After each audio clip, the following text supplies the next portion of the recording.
Hey everyone, how's it going? Just getting some little technical details taken care of. I will be with you in just a second.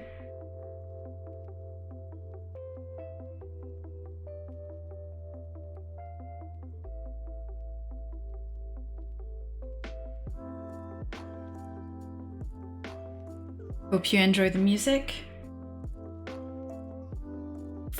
It is Stream Beats, a playlist made by Harris Heller, streamer and YouTuber. He is also a musician, and all this music is copyright free if you're interested.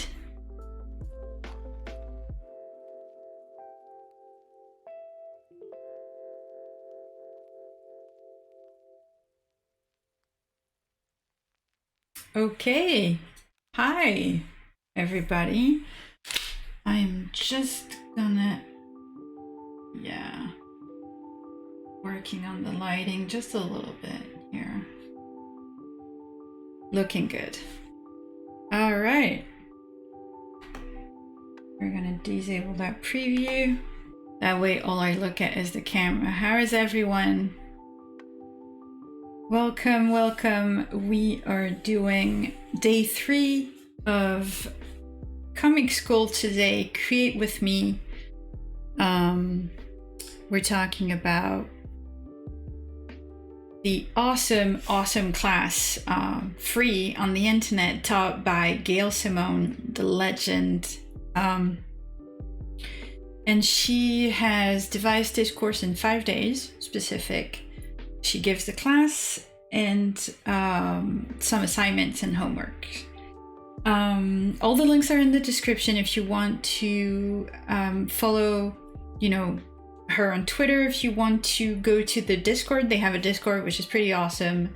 And you'll be able to find their people to help you with your homework, find your thread. I'll explain what a thread is.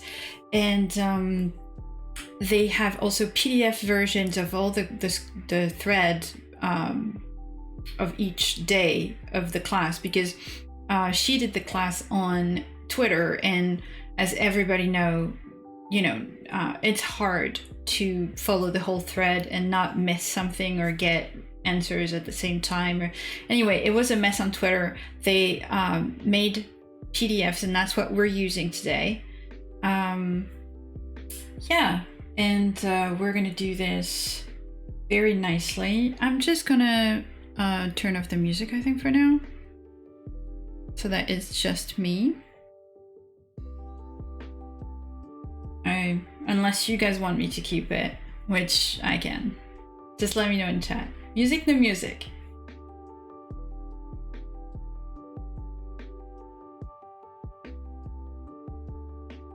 I like the music.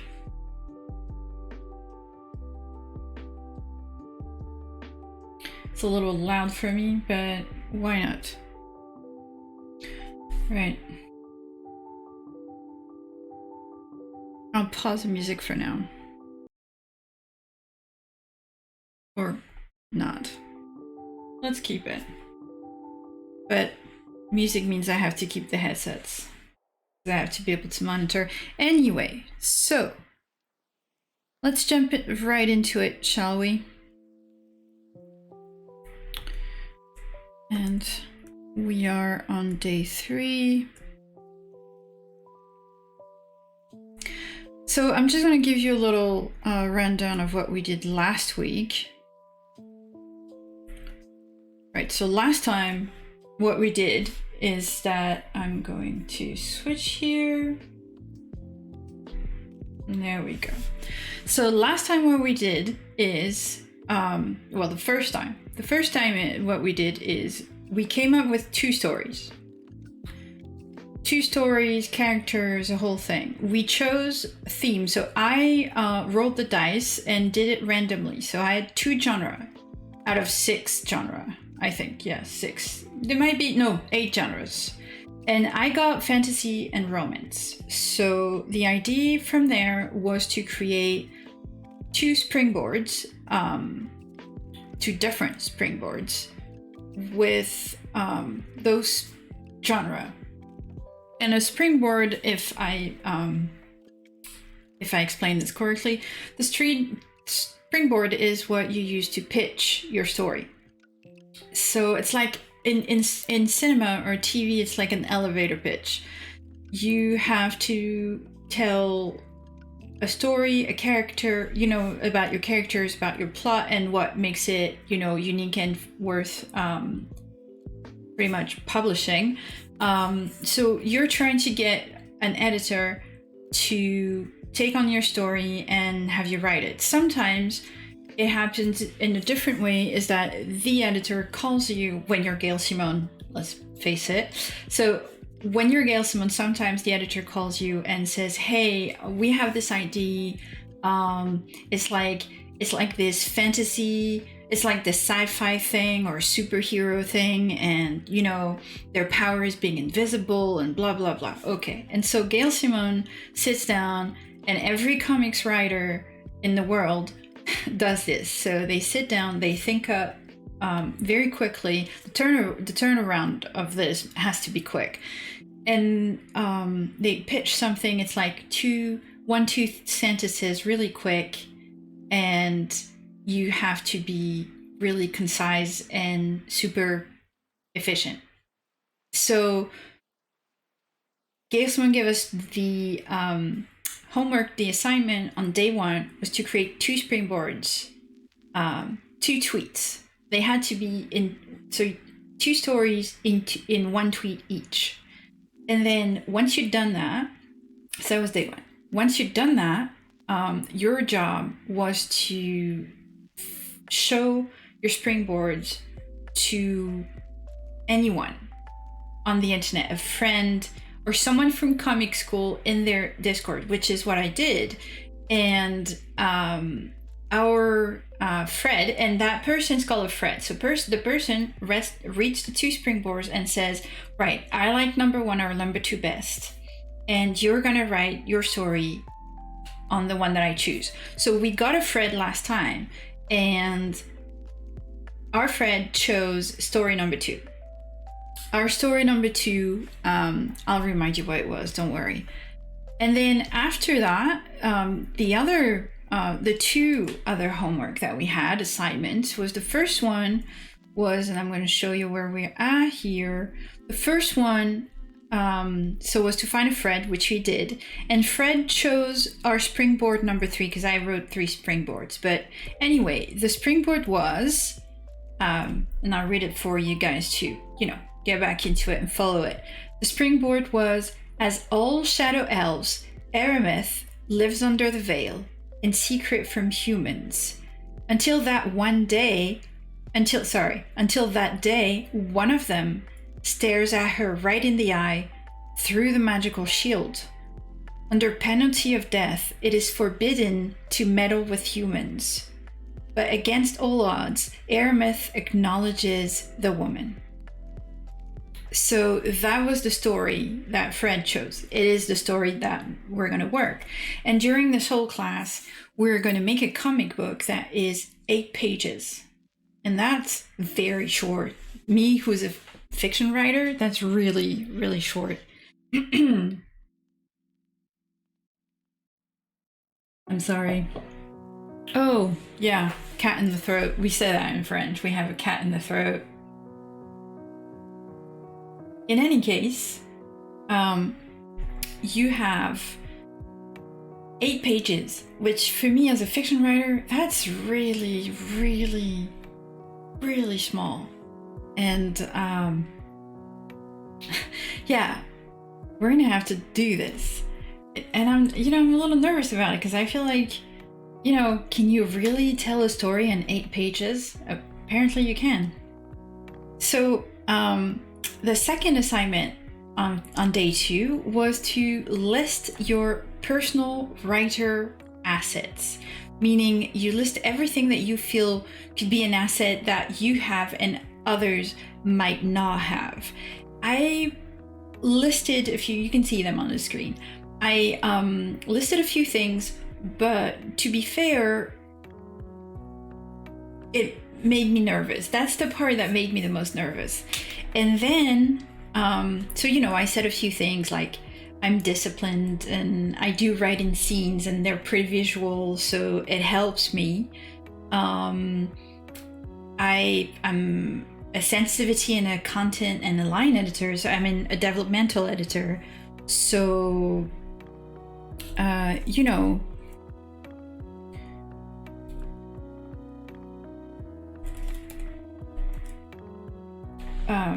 I'm pretty used to helping people with their stories and making stories. Like making stories and telling people, helping people how to tell stories is kind of something that I'm pretty good at.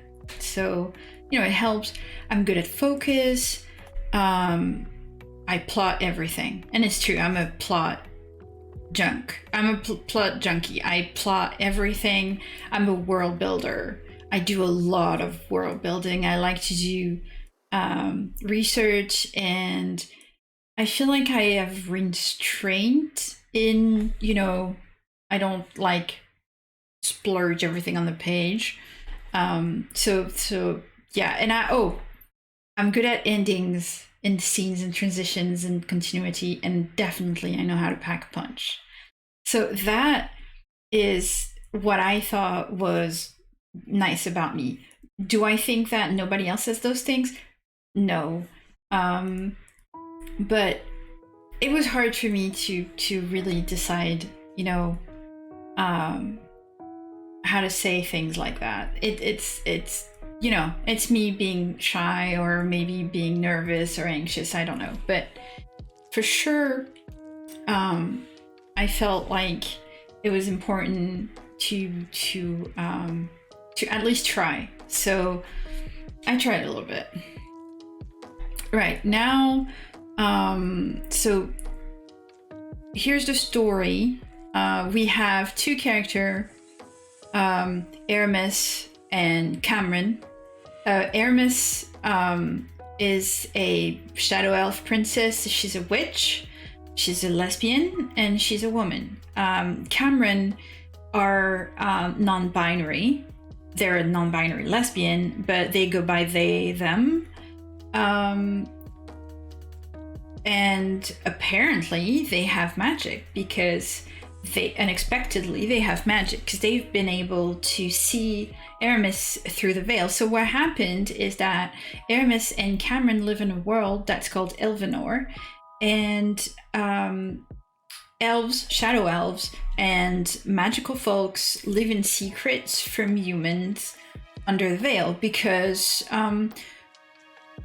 human can't see through it, and also it's obviously it's forbidden for elves and other magical folks to like communicate or be in touch with humans, and apparently shadow elves hate humans and humans hate magic.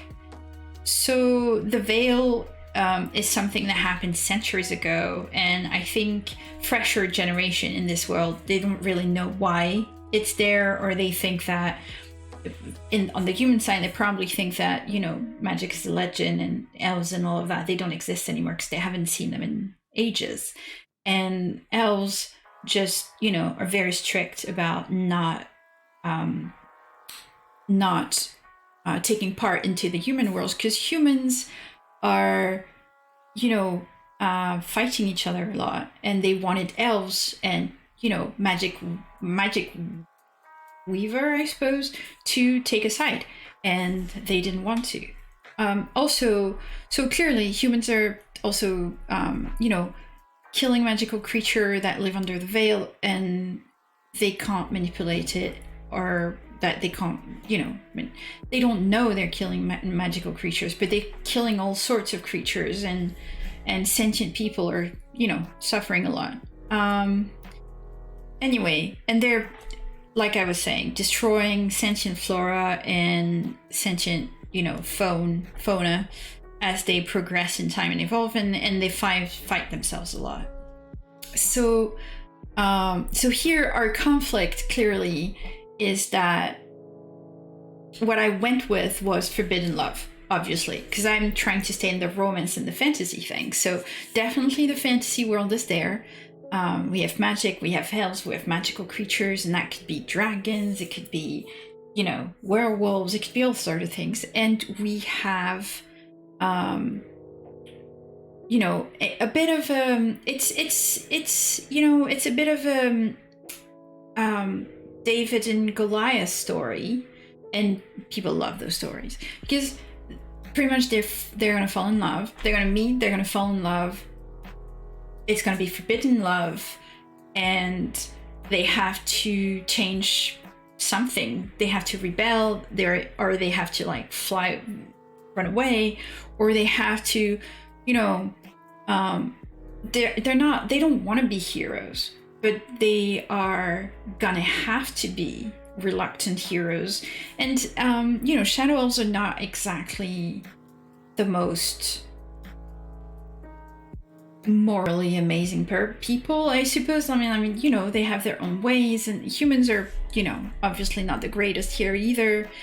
And we have a quest journey where these two characters are going to have to figure something out for either their relationship to stay secret or for their relationship to be accepted. And if their relationship is going to be accepted, something's going to have to change, and maybe the veil is going to have to go. And that's probably sort of the story that we're going to go through. Right? So we're away from a ordinary romance, and we end up in a quest that the two characters have no idea is going to fall on them. So we wrote the first page. That was the third assignment. And it's right here. There we go. Right here. So we wrote the first page, and the first page was a little bit of text, and it was, for me, some form of a storyboard visually with the panels for the writer, for the artist. And the panels for me are definitely, afterwards I thought about them a little bit, and I definitely want to change them.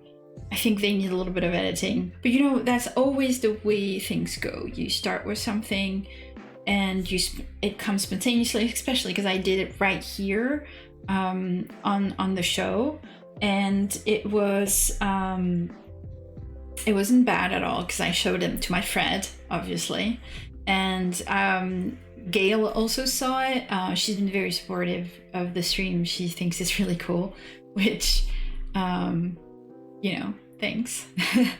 And yeah, she said it was really exciting, and my friend was really enthusiastic about how I was going to go about writing the rest of the story. But we're talking about 8 pages. Like, we're talking about an 8-page comic. I hope they're, you know, recto verso and not just like one slide, because that's gonna be so hard. So, or it's gonna have to be like a cliffhanger or something at the end.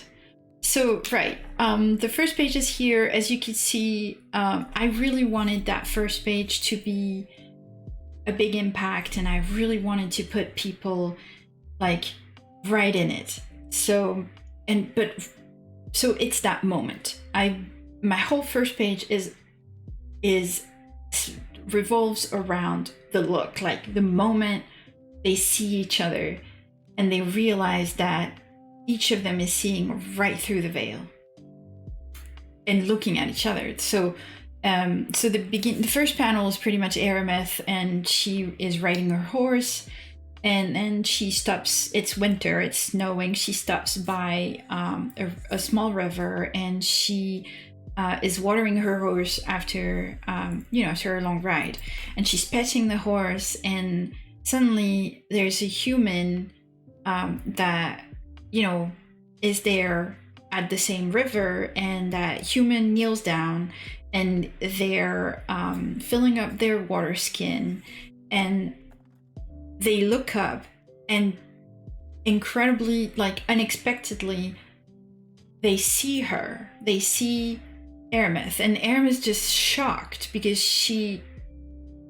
she thinks she's hidden under the veil, and the veil is like, I represented in my head like this kind of this, you know, floating, you know, it's like a shield in Star Wars or something like that. Remember in Star Wars Episode 1, they have this battle, and you know, the Gungans, they have that awesome shield. So it's a little bit like that, but picture an aurora borealis. It's just floating, and it's glimmery and shimmery, and it has, you know, it's a little glittery also. and so it's just, it extends with her, so it's around her, but it's pretty much always between her and everything else that is not under the veil. And it's just, so she's seeing that human through the veil, and suddenly the human is looking at them. So there was a panel, like 2 panels are the big look, like from Cameron's point of view and from Aramis' point of view, and then Aramis just runs away. And I think first of all, I think I should change it, because I think I like non-dialogue, but I think that Cameron needs to talk, say something, and Aramis runs away. So that was my first panel. And so yeah, we can just jump into, let me see, we're just gonna jump into day 3, which are called midterms. I'm a little worried here. And yeah, see what Gail's tells us to do. All right, so I'm just going to read from this, and you know, pretty much tell you what's going on. Just gonna retweet that, see if we can get a little bit more people here. Come on, there we go.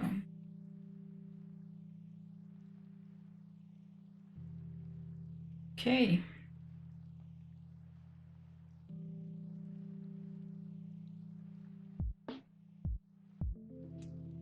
Right. So there we are.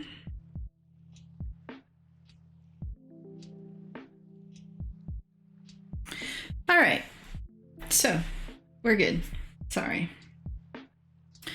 We are now going to read day 3, the midterms. Ooh. Okay, we have some quick business to go over, but today is going to be a great day. Sure. Today we start with the actual writing, and it's going to be great fun. Ooh, I'm excited. But first, I heard that some students stole the rock school mascot and fed it a huge vat of beans, disapproving glare. First thing first, I am 4 minutes late, and it goes to the very first thing I wanted to discuss. So please grab your notebooks and start a page with the title at the top, Indisputable Truth. All right, so first thing that we are going to put in our notes. So, right. And we are gonna start a new little, there we go. Indisputable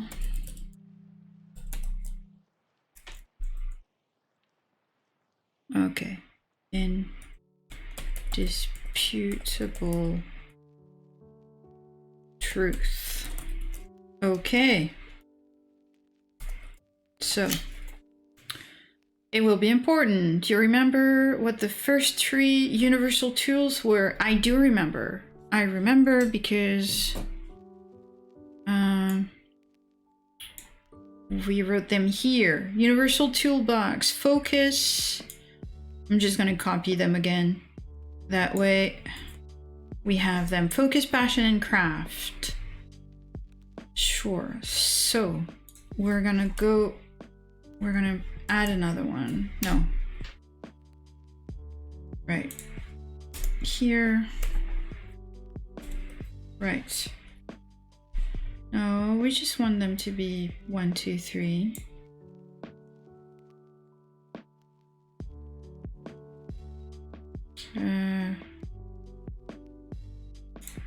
Right, no.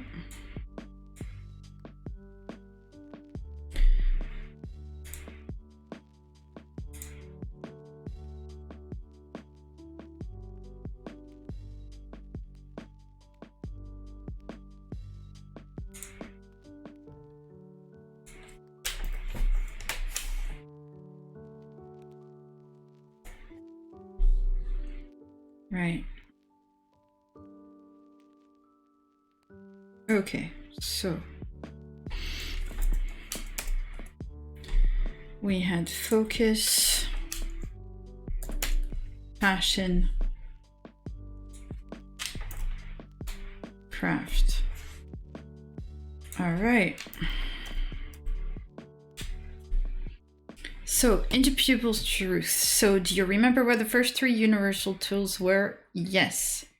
Do you remember who your first customer is? Yes, the first customer is the editor.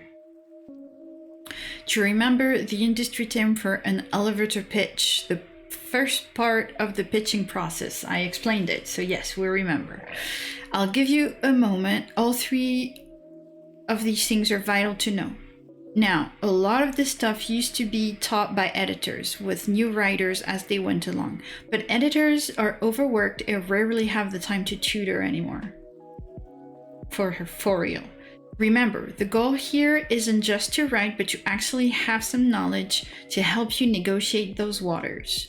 First thing, you guys have been doing not just well with the homework so far, but you have far surpassed my expectations. That's nice.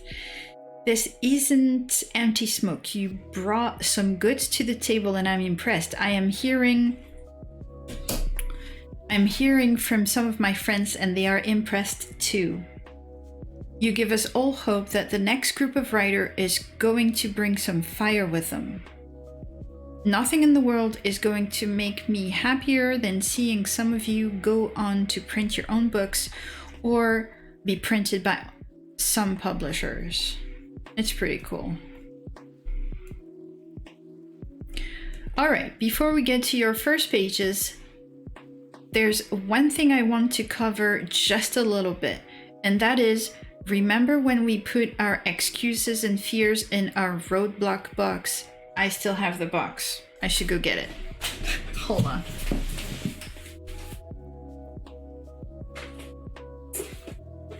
That's my box. Roadblock box. We'll put it to the side for now. Okay. Right. Those are still put away, but I know a lot of you have internalized those things. We definitely have. I have some advice. The advice is this. There are 2 kinds of roadblocks out there. Internal, I'm not good enough, no one will like me, I can't do it, etc., etc. And external, family and friends who are not supportive, lack of time, lack of knowledge about how to do things. Okay, so that's external. The goal is not to take anything external and make it internal. Okay, right, that sounds like fair advice. Here's how to beat those demons. Oh, right. Don't add to your load. When you are carrying a bed frame, don't put an anvil on top. Well, that makes sense, right? I mean, if you are carrying a bed, you don't want to add some weight on top of it. Here's how to beat those demons. Write when you can. That's a very good advice in general. I mean, writing is a craft, and like every craft, you get better at it the more you do it. So, training and writing is the best thing you can do. Also, for most people, I'm not one of those people, unfortunately, but for most people, the more you write, the more confidence you gain. And that's very precious. if you have a 200 pages graphic novel in mind, beating yourself up because you're not finished is just self-abuse. Because you can be finished every day. Write a page, write 2 pages, then you are finished for the day. Finished. That's nice. Looking at a huge project is overwhelming and painful no matter your experience level. That's true. Like if you have something, if you have something in mind and something about it scares you, or it's a big project, or it's something you've never done before, obviously you're gonna think, oh my God, I'm never gonna do it or be able to make it. And you might have people telling you that, you can't make it. And yeah, I think what she's trying to tell you is, don't look at the mountain, just, try to take a few steps every day. So looking at the pages you finished that day is a source of pride. I hope that. Looking at the pages you finished that day is a source of pride. Exactly. You can be proud and you gain confidence, and you gain, which I rely upon a lot, is that if you've done that and you wrote your first page or your second page, you can capitalize on it. It means you've done it. So the next time you look at this, you know you can do it because you've done it already for 2 pages. But 2 pages turn into 4 and then 6, and 1,000 words turn into 2 and 3 and 5, and then before you know it, you've written an epic novel. So yeah, she's right about this. Right. Even long-term pros beat themselves up over this, for sure. Thinking pages finished, then every day is an accomplishment. If you write every day, and you don't have to write every day. It can be just, I kind of want to say, just, write when you can, and every time you can, if you do it and you look at what you've accomplished, let it be a good motivation and a boost of ego and confidence that you can do it the next time. And next time you'll look at them and you'll be like, damn, I can do it. If it's not the next day, it's okay. But yeah, I think she's a professional writer. She writes every day, mostly. I hope she gets to. So, thinking pages finished, then every day is an accomplishment. How do I know this works? Because the writer who frets and hates themselves because they aren't done, he goes far, far slower than the one who says, okay, got that scene done, good job, and moves on. Think in chunks, each step is a small victory, okay? Okay. You can do this. Good. Now, about those fears and stumbling blocks, I was a few minutes late to start class today, and it has to do with the first indisputable truth. Oh, let's get ready. Which is this: nothing is ever optimal. Oh yeah, I know that one. Nothing is ever optimal. That's a real thing. Please write that down on your IT page. So I just did that.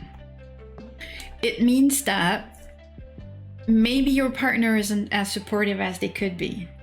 Maybe you have a health issue. Maybe you're exhausted from your day job. We all have a day job. All those things are valid. Don't let anyone tell you they aren't. But, okay. I thought a writer had to have a guest house on the lake with a warm fire going and no interruptions, like a Stephen King novel. Good luck with that. And Stephen King has good advice in one of his books called On Writing, but outside of that, I wouldn't take Stephen King to, in French we say the letter of his word. I don't know if there's an English expression for that. I'm gonna have to look it up. If anyone wants to tell me in chat if there's an English expression for that, let me know. But yes, Stephen King is a great writer, obviously a famous writer. He's not a great guy, I found out recently. But At writing, he's pretty good. Anyway, yes, I'm with Gail here. When I first started to think about writing, I thought it was you had to be this, you know, kind of super savvy, profound, intense, quiet, broody, dark, you know, like type of people with peace and quiet, having like in a house on the lake with a fire going and no interruptions. But nothing is ever optimal. And what I actually had was a tiny nook in our bedroom above my day job where I had to type quietly after a 10-hour shift. She was a hairdresser. That's why she lived above where she worked, because she had a hair salon, or she worked into a hair salon. There's no sweet spot for writing. It happens when you sit down to do it, and it doesn't care what is going on in the rest of the world, which is true. And this is where your universal tool passion comes in. Write anyway. I like this. Honestly, it's true. Whenever you can, write anyway.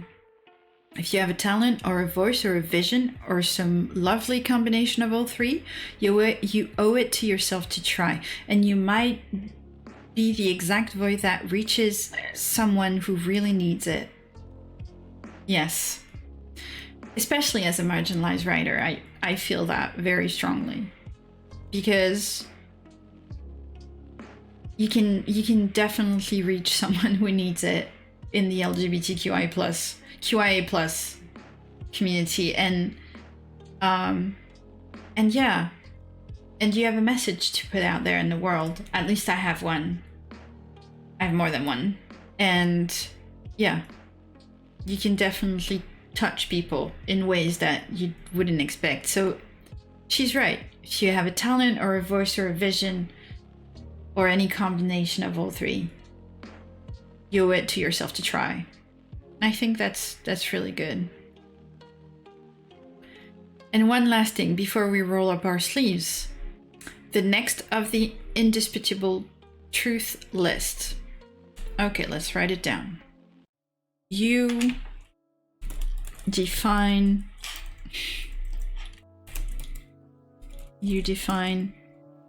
your goals, so you define your success. Wow. Huh. I've never told myself this, like not like this, but I guess it's true. You defined your goals, so you define your success. Think about it. For many, only writing Batman will ever feel like success to them, or earning a living, or getting awards. All those are valid. But I have a friend who is a writer who has a TV series and a bunch of projects that make her happy beyond words, and none of them include Batman. For sure.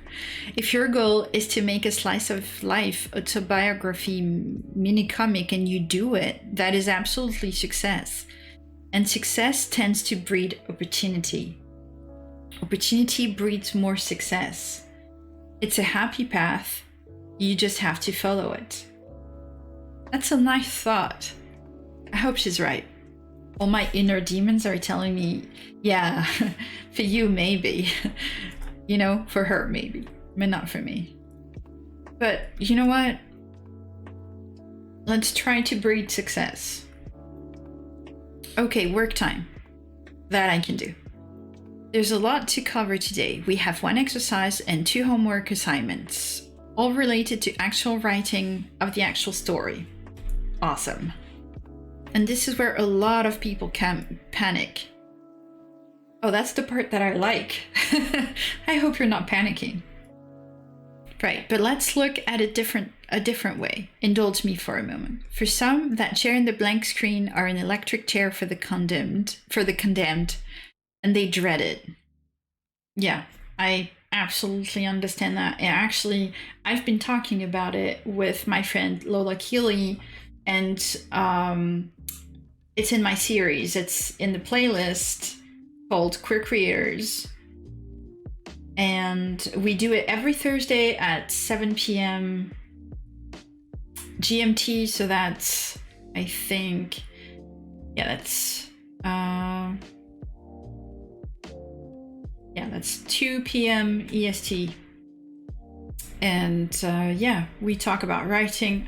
We started talking about writing and how to get you started, how to get you to keep going. And next week on Thursday, we'll do episode 4. Let's talk writing technique. So yes, the blank page. The blank page can be really intimidating. And there are things you can do to jump yourself up and to get started and, you know, find the inspiration and get yourself back in the groove if you've, you know,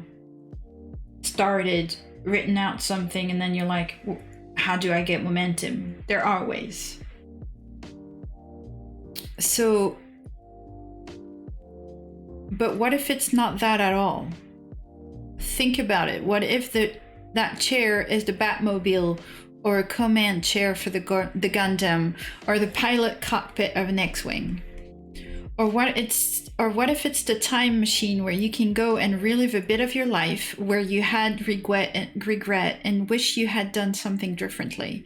This isn't cornball stuff. It is damn powerful real-world magic. She's right with that. I'm a tea-drinking former hairdresser, but when I write a fight scene for Batman, part of me is throwing those punches.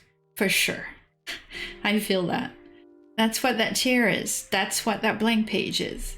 There's so much in the world we have no control over, but in that chair, you can be the engineer of everything. And that's true. You're in control, because you're the one writing. It's a feeling unlike most anything. It's art. It's an outlet. It's storytelling.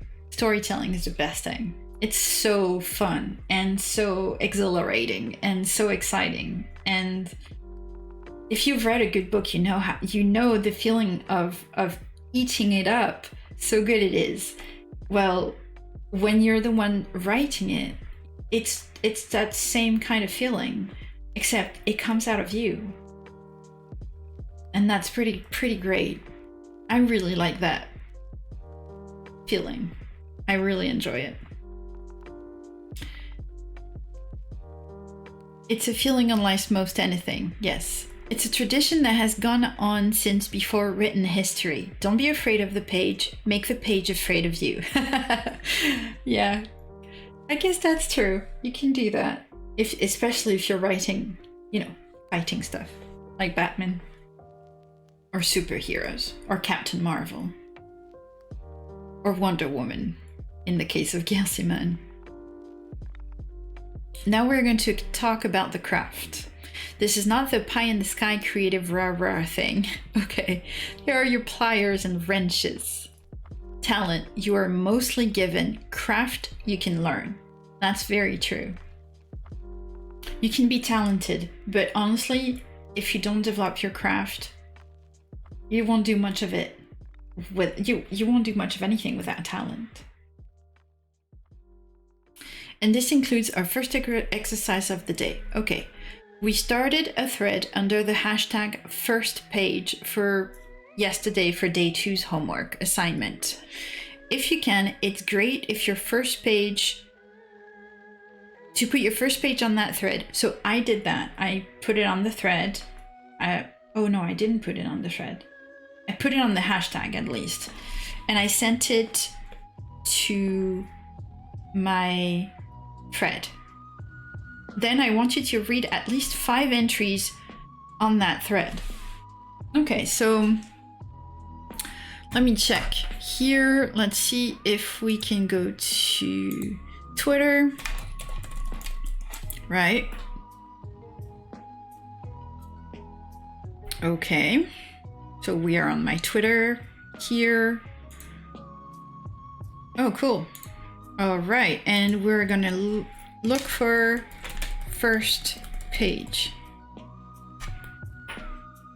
And we're gonna do latest. Oh, we could do hashtag first page. Hashtag first page. Let's see.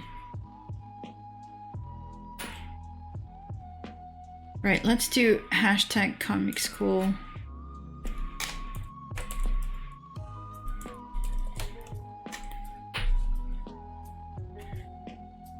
Okay, so some people have, oh, cool.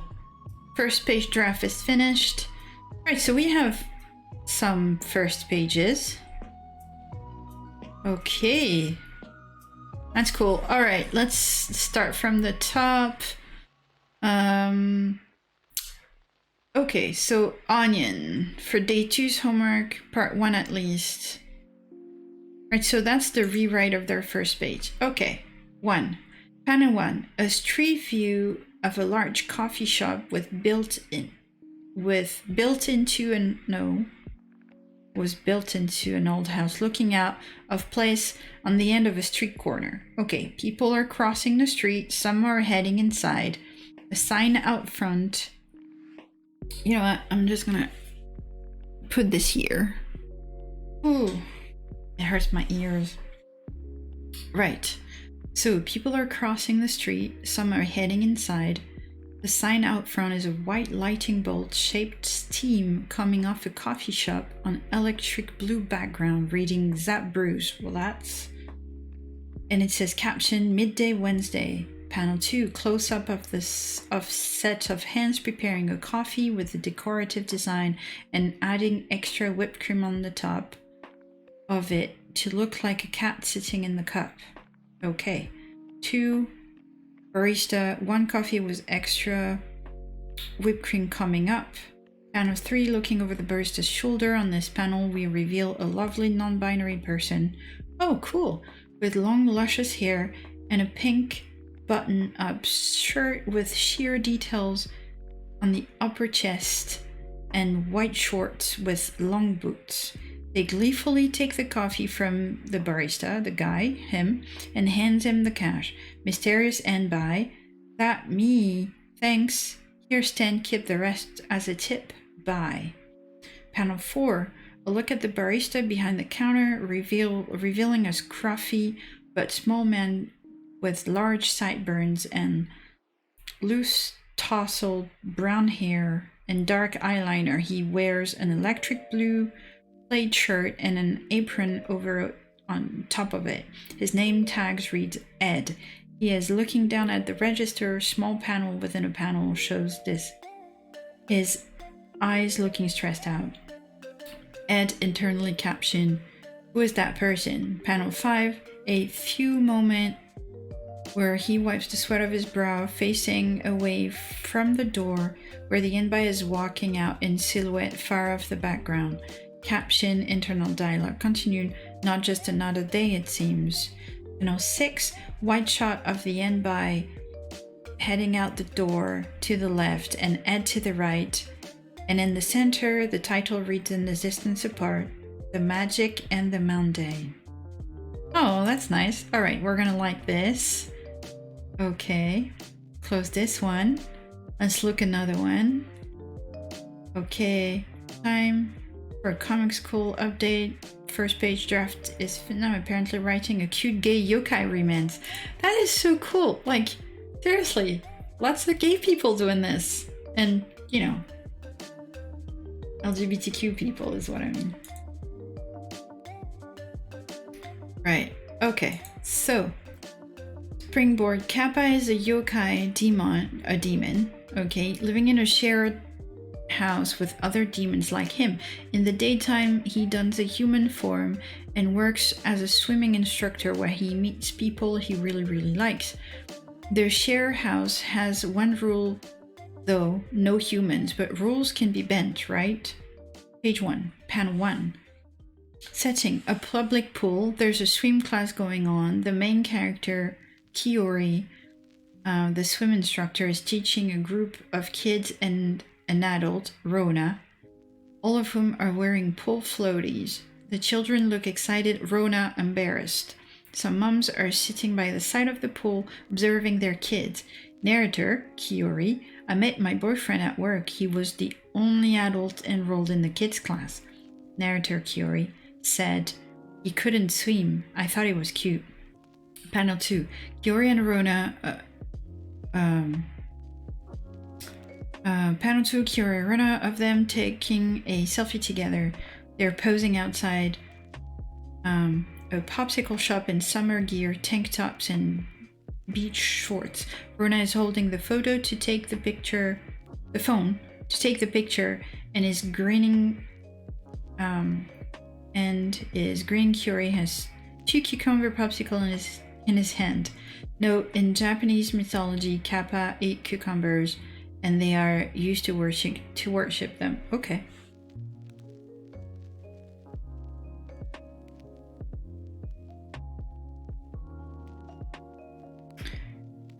Panel 3.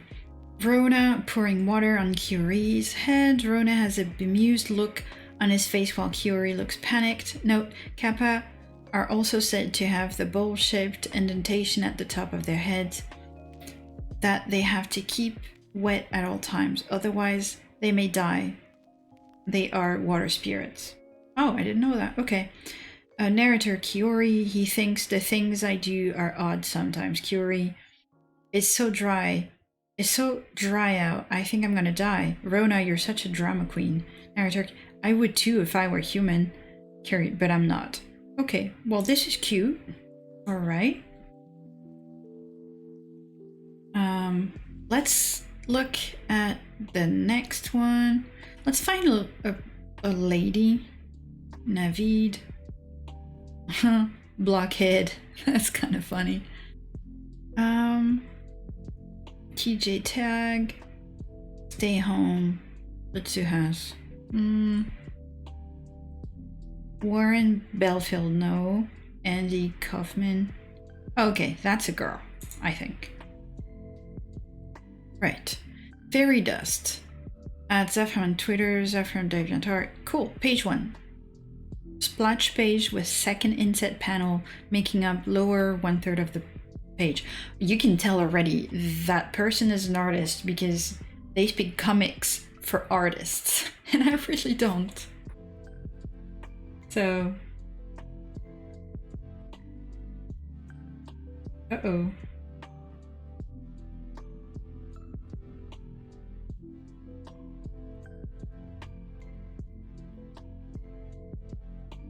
Technical issues? Nope, no technical issues. We're good. Okay. Sorry, guys. Alright. So yes, I was saying, this person absolutely knows their ways around a panel. Alright, so splash page with second inset panel making up lower third picture. Panel 1. A young witch, Fatima, 15-year-old, Middle Eastern, dyed purple hair, I love that, is frantically flying on a broom toward the camera with one of her friends, Gustav, 15-year-old German, very light blonde, glasses, and Kat, Kamar, Persian blue, short hair, hanging on for dear life, as right behind them a gigantic dragon with teeth the size of scimitars roars after them through the skies, high above a Germanic castle. Fatima's sky blue witch's hat has blown off her head from the wind, and all three wear looks of absolute terror on their faces as their matching robes flap in the air currents. Caption, yep, that's me, Fatima Nassar, Tima to my friends, and my best friend Gustav, Gus, about to get eaten by the angriest dragon in the entire world right after acing midterms at the Aldaferis Saarbrückenst Academy, Germany's most prestigious school of the magical arts. That's so cool. Caption, yeah, funny story how this happened. Panel 2, low angle, camera looking up at Fatima and Gustav, getting playfully pulled and pushed along by other students. Oh, we have a cat attack. Hold on, I'll be right back.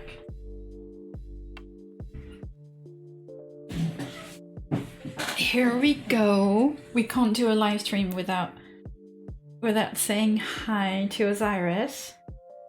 Are you happy? Are you gonna be nice? Are you gonna let me stream and do my homework? Yes? Yes or no? Alright. Okay. I'll keep her here for a minute. I have hair everywhere now. Alright, so behind them, the spires of the castle lit from below with a magical green yeah, Philip's yeah, rise up behind them into the night sky. Caption, last night we let ourselves get talked into going to a party with some third years to blow off the steam after midterms. Captions, after 2 weeks of cramming and memorizing spells, we needed it. And some of the older students claimed they had the perfect thing. Okay, this is so cool. We're gonna follow this person, right? Follow right here. I want to see the rest. This is so cool. Oh, cool. So, hair everywhere. I'm sorry.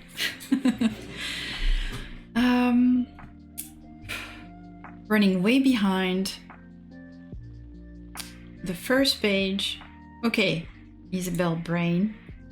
If you're gonna run behind, so are we. Page 1. Panel 1. Angle on a 1993 Honda Prelude in a narrow paved alley. Bright afternoon, early September. These are the suburbs. So there are tall wooden privacy fences, large plastic trash cans on wheels with the recycling symbol printed on the side. Very orderly, very neat. Panel 2. Interior. The car, front seat. 2 high school girls, 1994 casual clothes for a warm fall school day. Think layers, boyish skater looks. Oh yeah, like Avril Lavigne kind of skater looks. Band tees, maybe baby doll tees, jeans.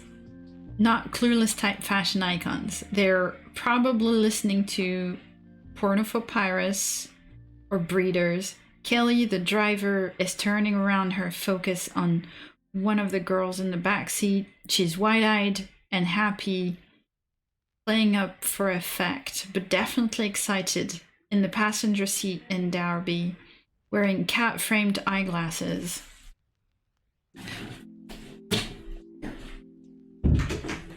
Closing this again. Kelly, okay, new girl, this meeting of the Babysitters Club is now in session. Panel 3, reverse angle past Kelly's head so we get a good look of who she's talking to. 2 girls in the back seat. New girl is Caroline, just moved into town, a little dubious about the situation herself, narrowed eyes.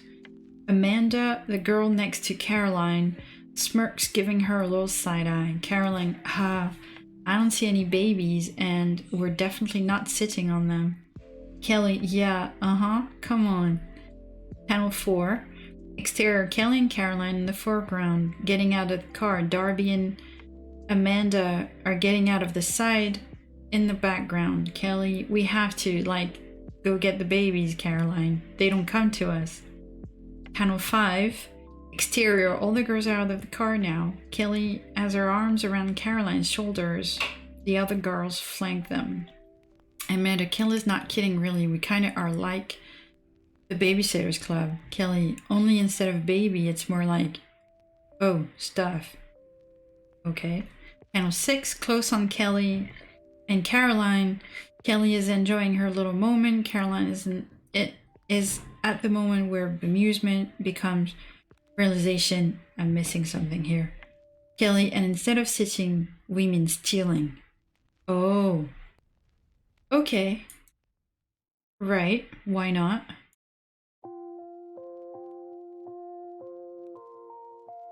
Right. Do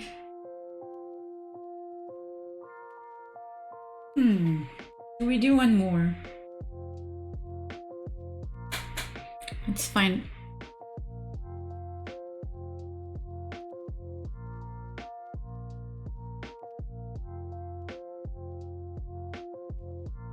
Okay.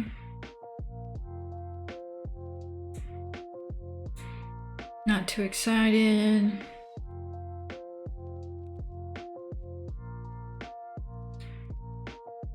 Oh, okay, let's do this one. Burnout, page 1, 5 panels. Panel 1, an establishing shot revealing a torn up street with broken poles and damaged cars. Ooh. Caption, I feel like I say this a lot now, but panel 2, medium shot of the body of title character Burnout, a young hero with years in the game, whose bright outlook has grown dim over the years, pushing himself up from the rubble and carnage of a massive battle. Word Balloon 1, Burnout groans. Panel 3, long shot. Burnout is supporting his body from his hands and knees. The camera reveals the person who put Burnout in this position, Concrete, a creature of great size and power, whose body resembles the sidewalks he's helped destroy. His face has the biggest smirk on it at this time. Word Balloon 2, Concrete. Panel 4 is a close-up of Burnout's face, revealing a torn-up mask exposing a very angry scowl on a black face. Caption, I'm getting real sick and tired of this. Panel 5, medium shot, a rejuvenated Burnout charges toward Concrete to put this fight behind him. Caption, oh well, let's just get this over with. Okay, nice. Right, okay, so we've read a few. Let's go back to what... So homework 1 is done, I would say. So assignment was... Let's put a little star here. Read some first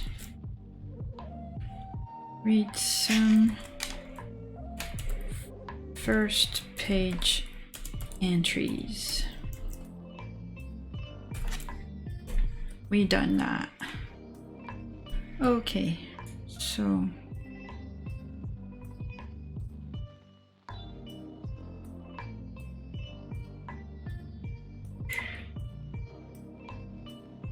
right, okay.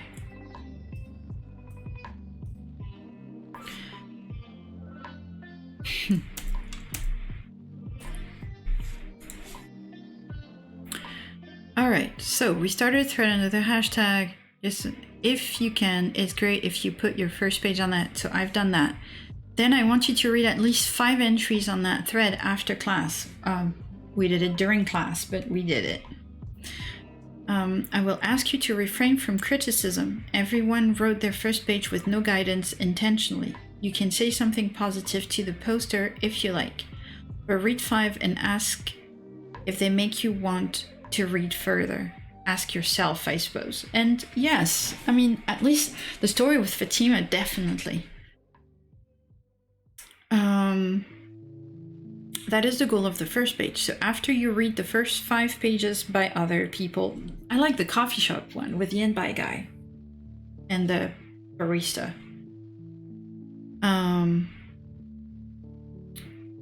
Right, so read 5 and ask yourself if they make you want to read further. That is the goal of the first page. Well, I guess that works. I think the second one was really a little confusing. The one with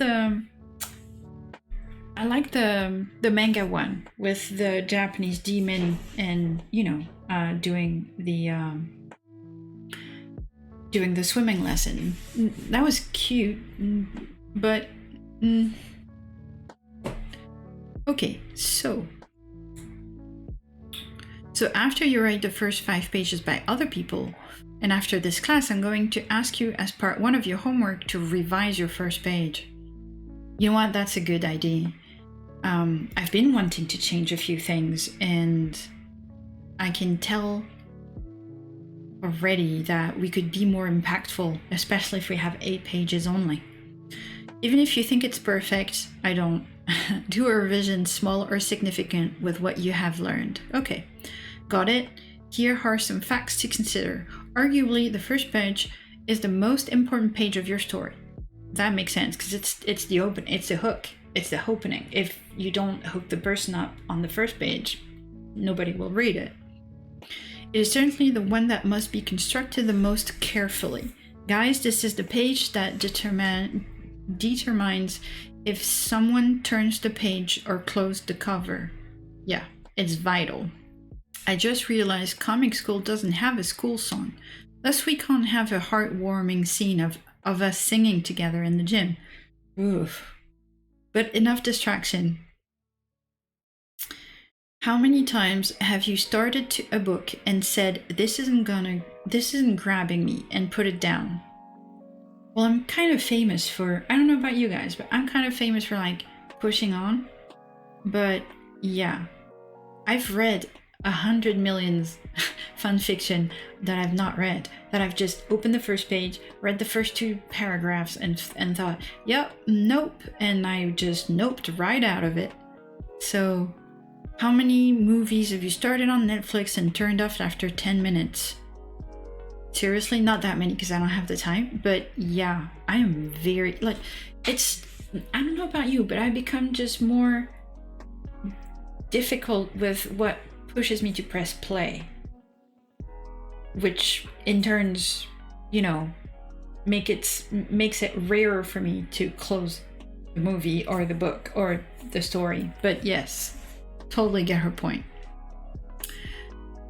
That is your opening page. It is the greeting between writer and readers. Shine your shoes, comb your hair. Your first page should present enough information to set the scene, and in a story this short, it should almost certainly introduce a major character or more.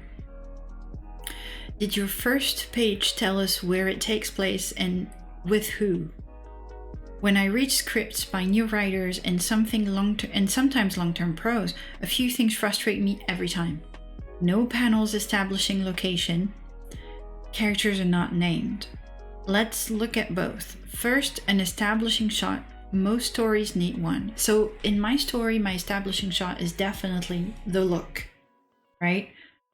So it's definitely, I just need to think of more things to establish even more elements of the story, but definitely the look is it's the punch here. It's the impactful hook. So right, no panels establishing location, characters are not named.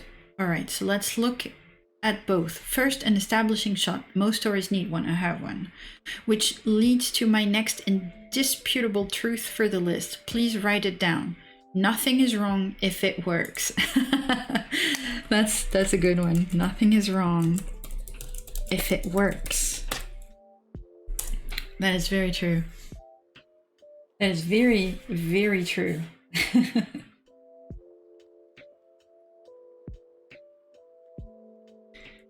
Right. Nothing is wrong if it works. She's funny. Remember that rule. What I'm saying works for 90% of the stories out there. But if you tell a story and the character only appears in the last panel and it's told from the point of view of a cat's butt and it works, then it's not wrong. Now the butt. The establishing shot it's not just essential for storytelling, it's a vital part of comics. That would make sense. I mean, it's definitely a vital part of a book, but you have a little bit in a fiction or fan fiction, I mean, a long form written story, you have a little bit more room to establish your entry point into your story. And I think in a comic, you definitely have to do it like right there. First 5 seconds of the person in there. Visually, boom, you look at the page, it has to take you in. If not, it's just boring. The shot says so much. Is it a lonely forest with the rain coming down? Is it an exhausted soldier behind enemy lines? Is it a Star Destroyer passing overhead? Everyone likes G.I. Joe figures, but every kid is dying for Cobra Command. We want the Batcave playset. The establishing shot is a handshake with the reader. We're here, okay?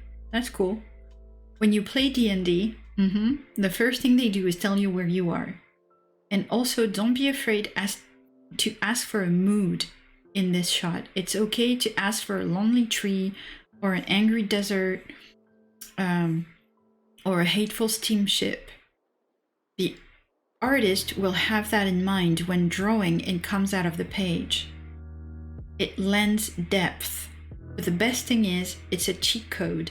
Say there are 2 options in your house to keep cool if it's hot out. One is the switch for the air conditioner.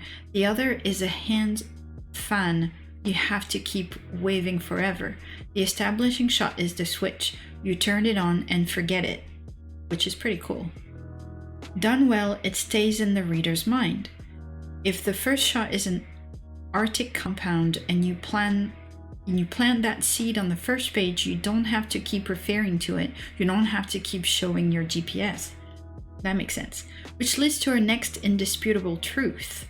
A good artist will make your words less necessary. That is so true for all form of writing. A good artist will make your words less necessary. And see, in long form writing, a good establishing point or a good way to integrate continuity inside of your story will save you from tons and tons of explanations and dialogue or other forms of description. And too much description kills it. You're not paid by the word unless you're the editor. It's a fact. Let them tell as much of the story as possible. A picture of a rusty truck is better than 3 captions of "boy, that damn truck was sure rusty." For sure. Let your artist do their craft. So what does the rest of the page do? Hopefully it introduces a character or characters and potentially a bit of the conflict. Our story is maxed at 8 pages. Please do not go over in that. That's terrifying to me. So we want to get to the meat. Be charming, be clever, but get to the story, okay? Now, I read a ton of the assignments on the first page thread, and again, I was really impressed. But I did see a couple mistakes several times. There are what I want to watch for. Characters are not named or established, so we're gonna have to do that. Because I've established them in my brainstorming and I took the notes here, but I did not, in the page itself, name and give details for the page 1. And you know why? It's because I didn't write my first page as if I was writing it for the artist. I wrote my first page as if I was writing it for the reader. And that was my mistake. That's what I need to change. Let's keep that in mind.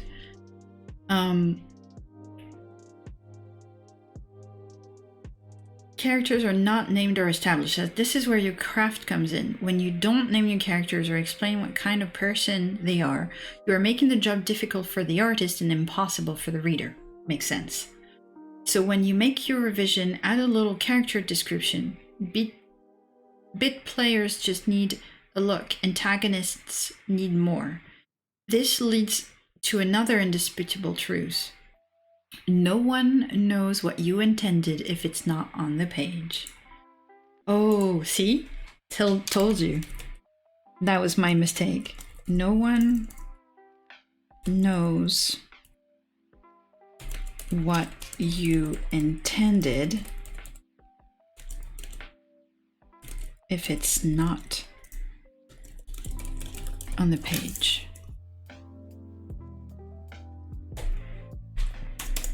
Which, again, very true. This is so important. I once wrote an entire special issue that revolved around one simple plot point. Then I wrote the script and forgot to mention the plot point. Shit happens. The issue is fine, but that will bug me forever. don't worry, we're getting towards the end for today. The second objection I had was the opposite thing. There was simply too much information in some of the first page's entries.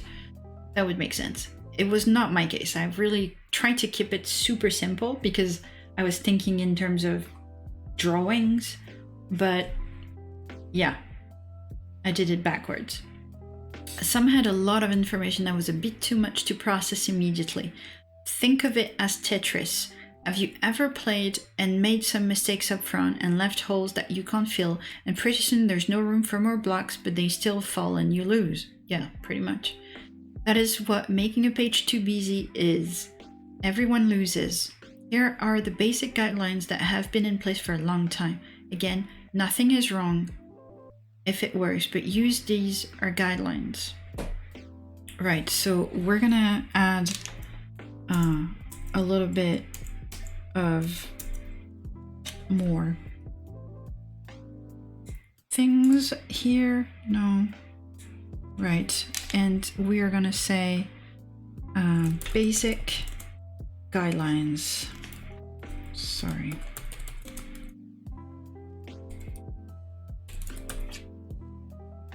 Right, so first one, average 4-6 panels. I'm notes, guys, per page. Uneven numbers tend to be more interesting layouts. Uneven numbers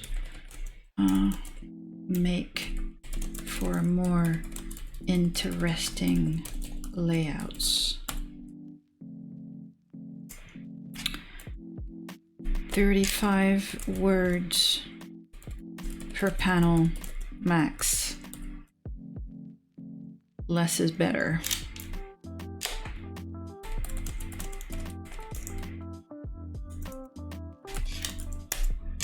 Okay. Couple things to be careful with. Don't have a character perform 2 actions in one panel, generally. Okay. Don't have a character perform 2 actions per panel.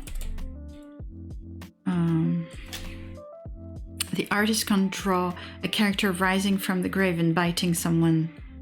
Yeah, in both things. Yeah, right. Be careful with crosstalk. Careful with crosstalk. Which is multiple back and forth dialogue of multiple character. And remember, the script is also okay. So or slash multiple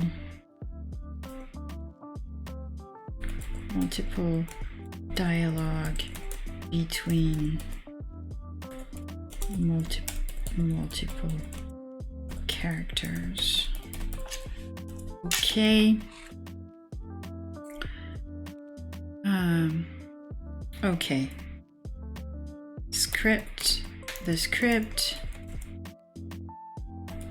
is a work letter between, and that's the part I didn't remember when I wrote my first page, and that we're going to change. Okay. So there's a work letter between writer and artists. You can include notes. You can include notes. Explain decisions and give directions in script. That's good.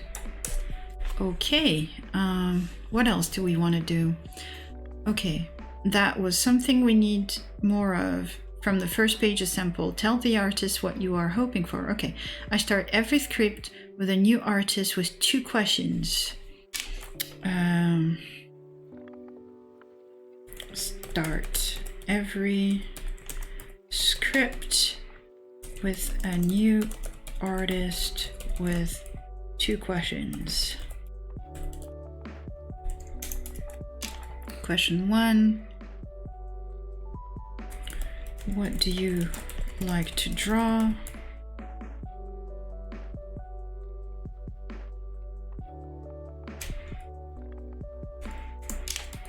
What do you hate to draw? Good questions, I think. Up. All right.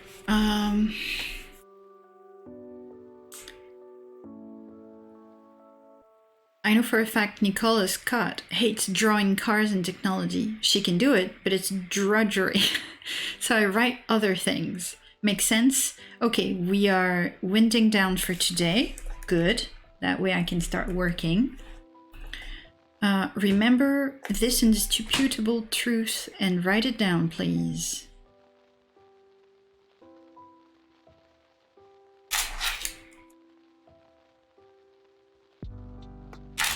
Your artist is not your servant. Thank God. That would be so mean. We have a cat coming and going. She loves to crash the stream. Don't get, don't take it badly. Okay. Even if you are paying, they are your collaborator. Give them options, not orders. That's good. I asked for a bit of advice on how to work with artists from Faculty, Superstar, Mags, Vizags. Cool. Who is this person? Right. Wow. Okay. I will follow that person. Vagrant Queen. So cool. This Vagrant Queen Sundays on Sci-Fi. Comics as people, DMs open for sense of private matter only. This is so cool. Alright. Awesome. And she said, don't micromanage your artists. Give them what they need to accomplish the goal for each panel or page, but respect their creativity, independence, and collaboration. That is what a first page should do, particularly in a short story. Okay. So first exercise after class, read at least 5 of the first page's entries. We did that. Homework 1, revise your first page. Okay, so we're gonna add another here. Okay. Revise your... Are you finished? Revise your first page script. Include whatever information the artist and editor need to know.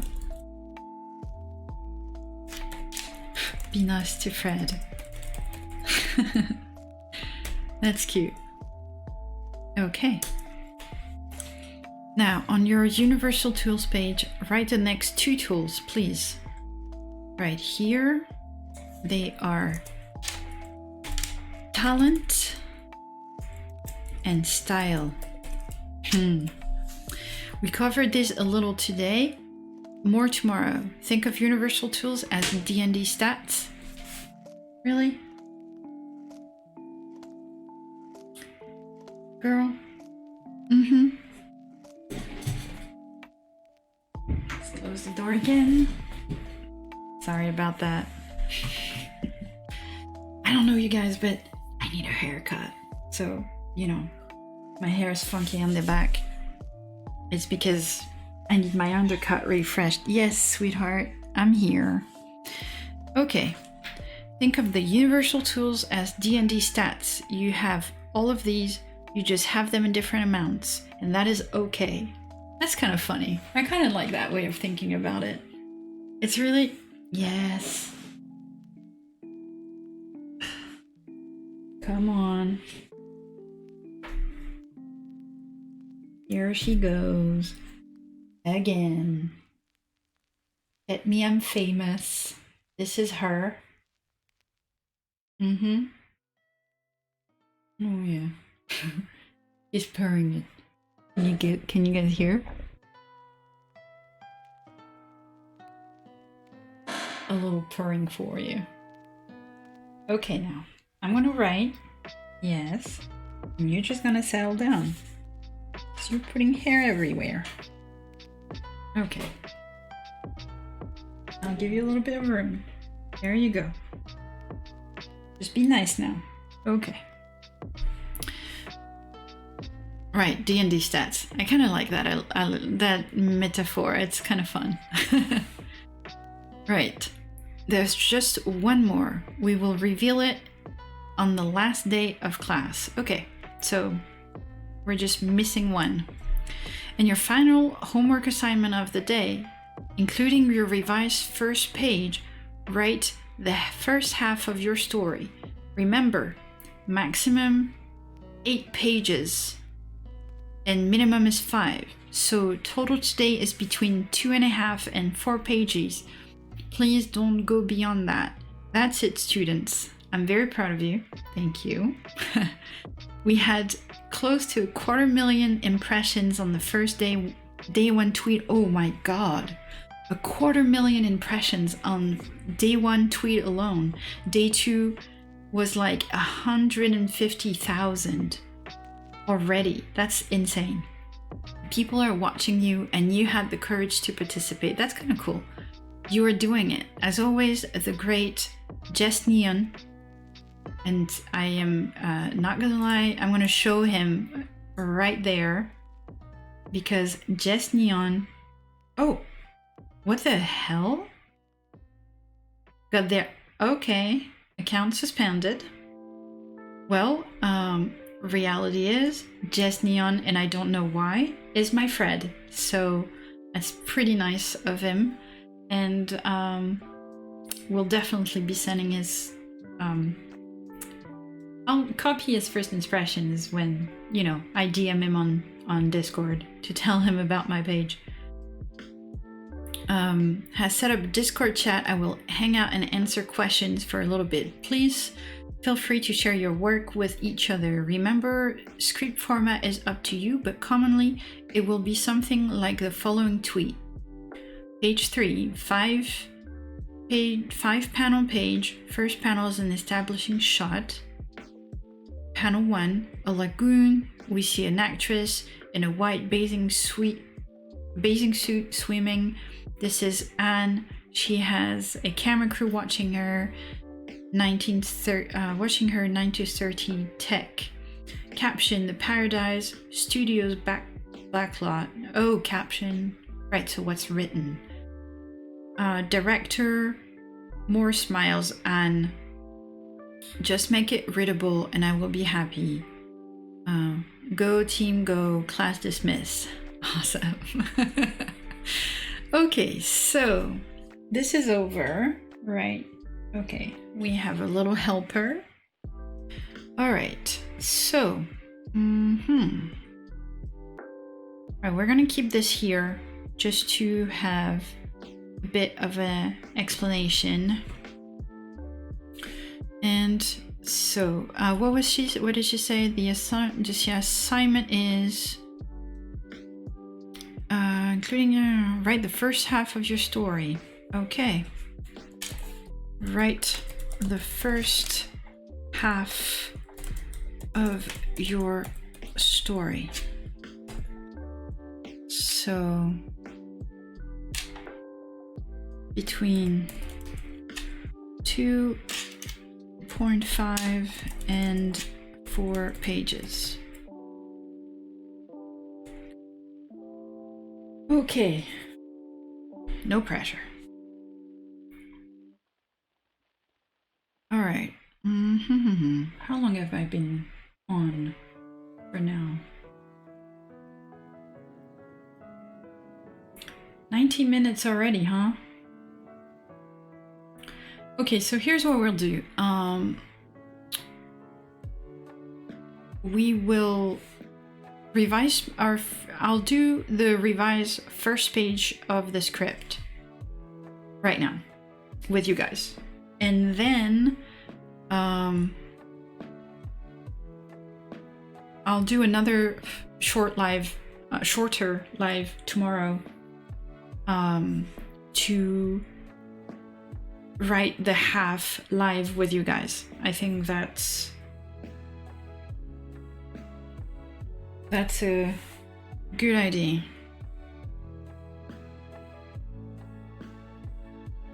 Right, okay, so right, we are going to do this here, and we are going to copy our first page from last time. Right. Right.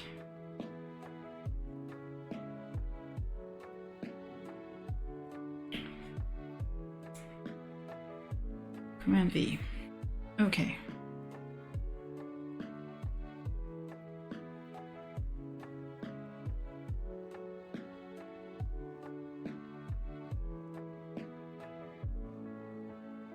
Okay, so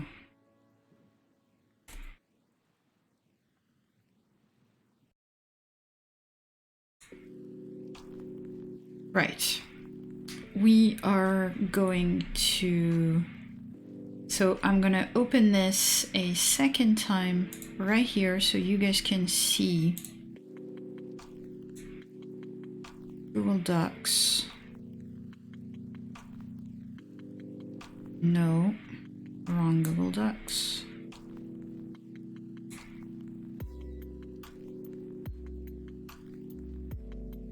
Right here. Okay, and we are going to open this. Right, and we have, I'm gonna put this on fit. There we go. And here's the story, right? So you guys can see this.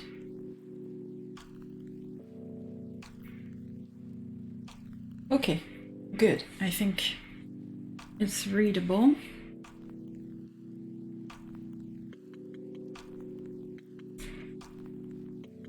You are sliding and making my life complicated and full of hair. Cats. Okay, so I'm gonna have a drink.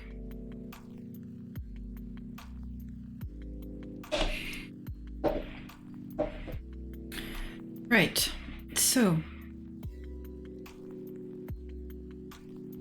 our first page. So I think it's really important. We're gonna start with, come on girl. Okay.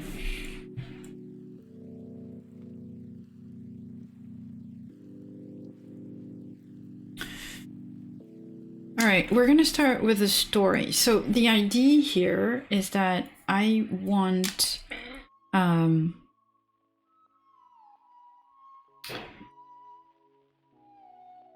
to establish this story. So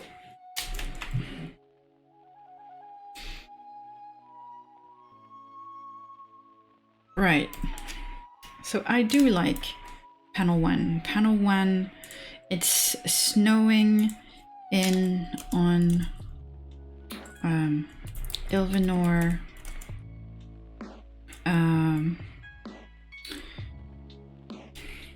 I kind of want to change the first thing that people see. I kind of want to add a part where, so she's riding, and obviously, as I said, she's an elf princess. Are you done?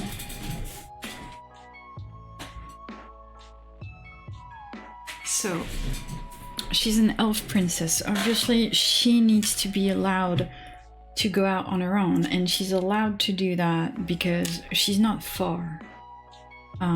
She's not going far from her village. So I think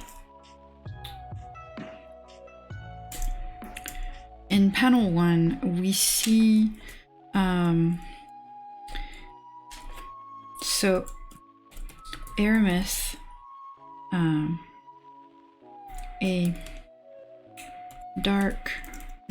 a shadow,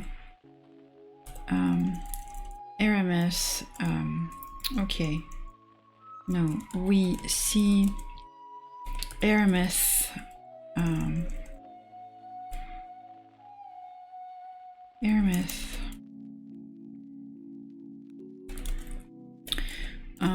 putting tack on her horse.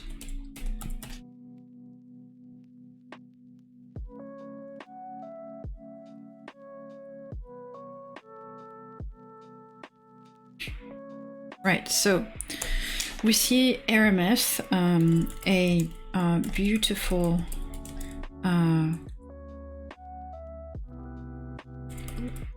brown, dark-skinned, not very dark, just brown-skinned,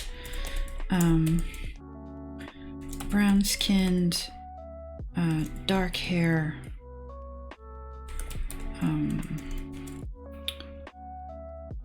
very bright purple eyes. I like that.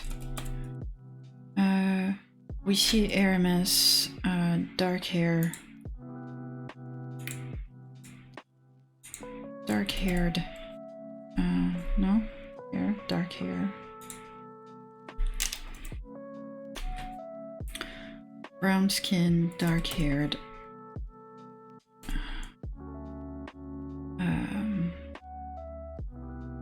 no, deep purple eyes, not young but not old. She's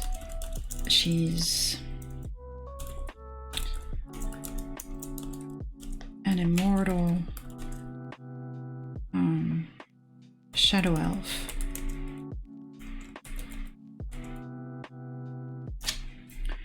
So we see Aramis, a beautiful brown skin, dark hair, deep purple eyes, not young but not old, shadow elf, putting tack on her horse. Her mother, the queen, the queen,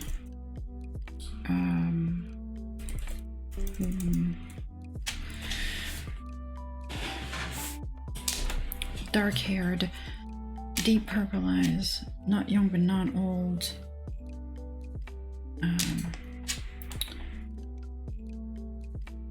an immortal shadow elf putting tack on her horse. Her mother, the queen,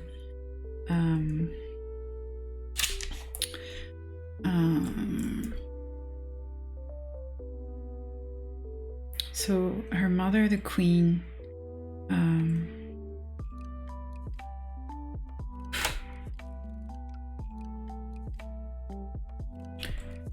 in the stables, enters, is in the stable, is in the entry, no, is not far at the entrance, isn't, okay, is close to her, and two guards are flanking the entrance of the stables in the back. Right.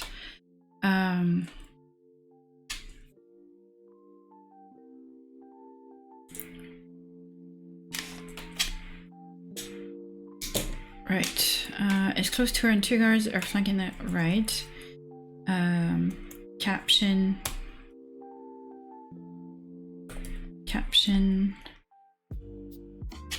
1.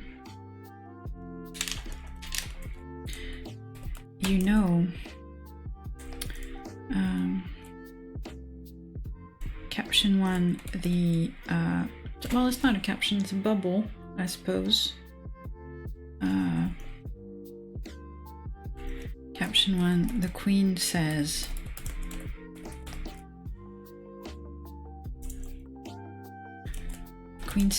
her mother, the Queen,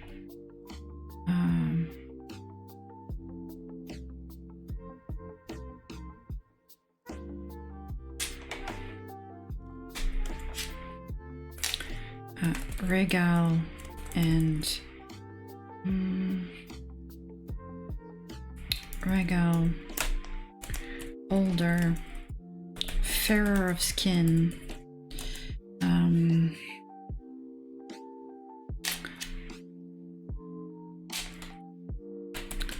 brown, no, not brown eyes. Well, yeah.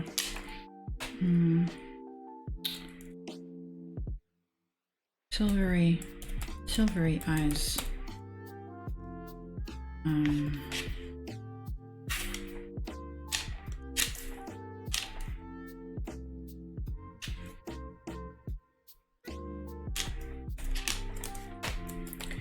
If you are going alone,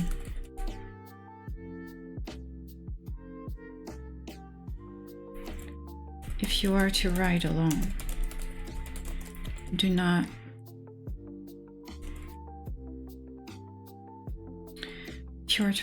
do not venture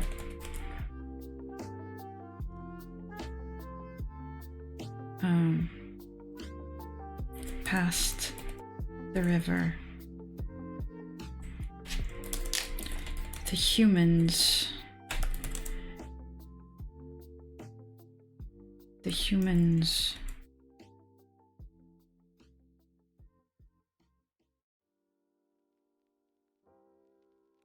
are dwelling closer and closer these days, are dwelling too close.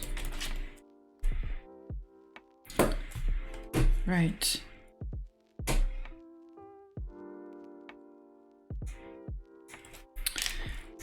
Caption 2.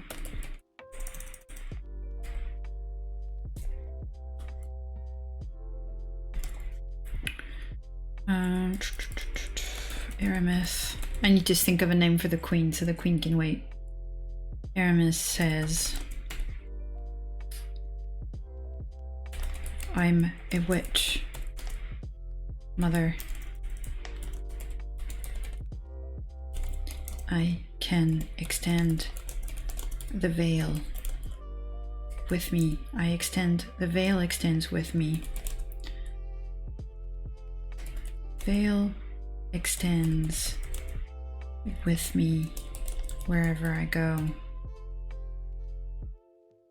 Wherever I go.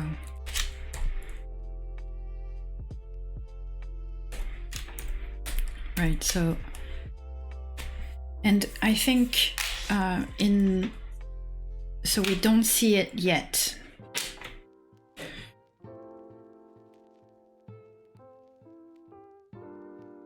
So I like that part. Okay, so I've established what Aramis is doing, who Aramis is and what she's doing. I mean, sorta.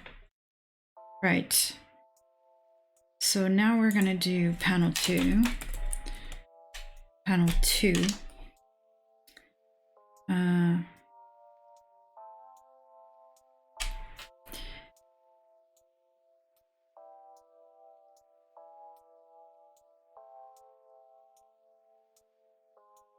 I want all the panels to be notched on. Right, panel 2. So panel 2 is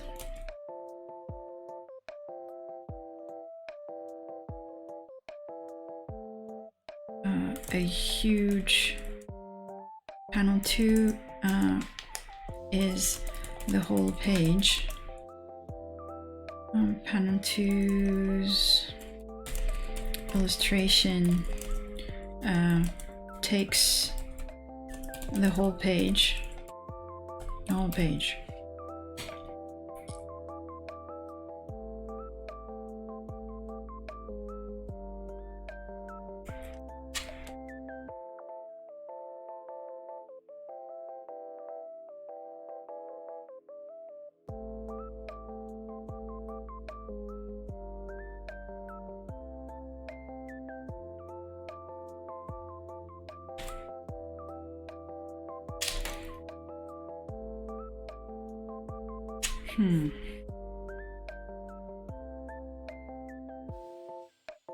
Right. So, yes, we see Aramis on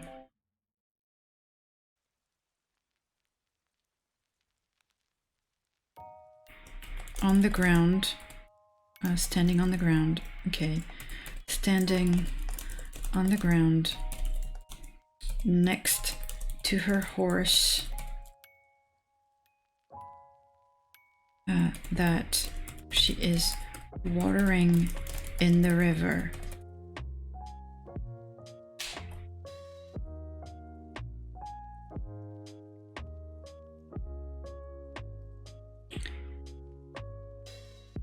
On the other side of the river, right, it's snowing and it's dawn. It's dawn, there we go, and it's snowing. And it's snowing. We see Aramis standing on the ground next to her horse that she's watering by the river. On the other side of the river,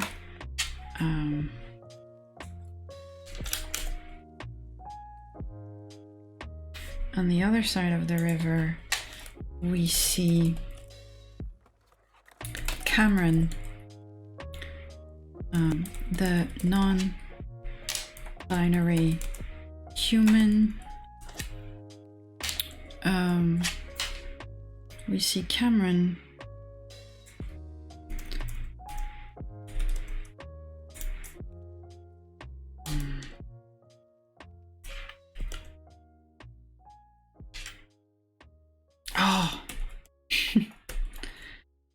right, non-binary human,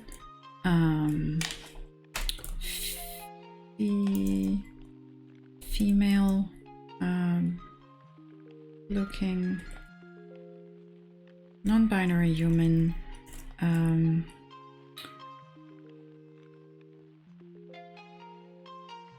body type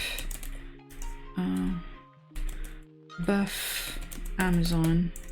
Think body type buff buff Amazon.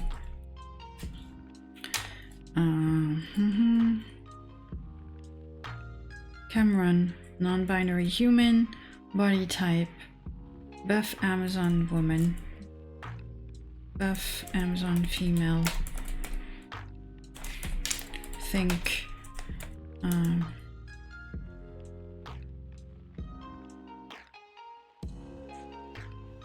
think Wonder Woman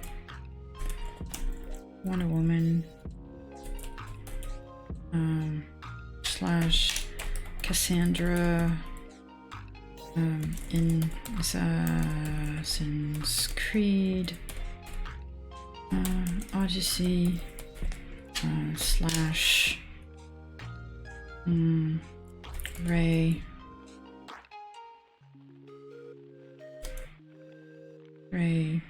in Star Wars.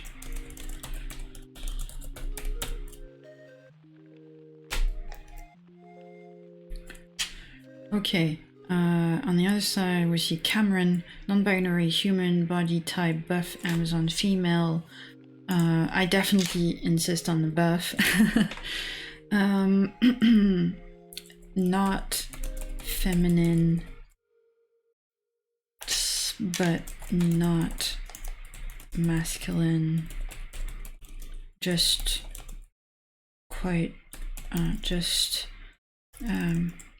athlete like. Wearing ranger clothes. So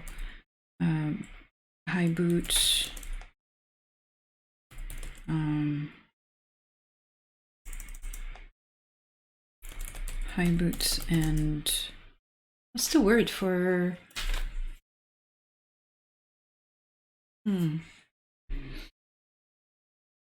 what's the word? They're not tights, but you know, riding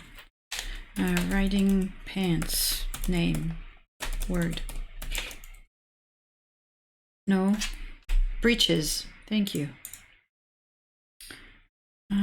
Okay, so beautiful brown skin, dark hair, deep purple eyes, not young but not old. Charlotte putting tack on her horse. Palomino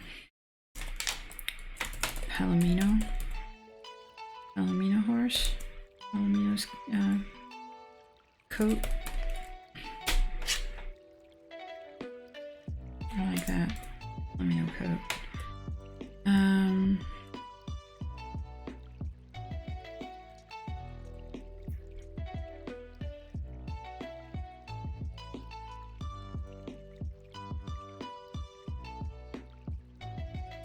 Wearing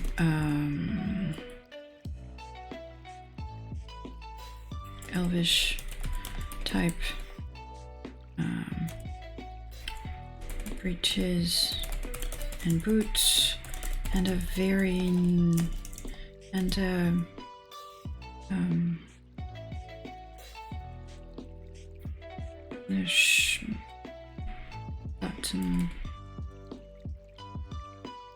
button up shirt slash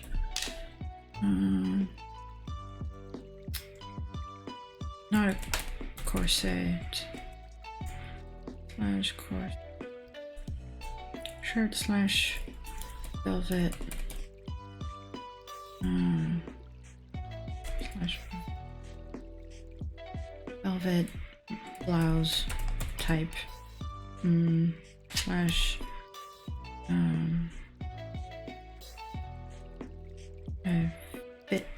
fitting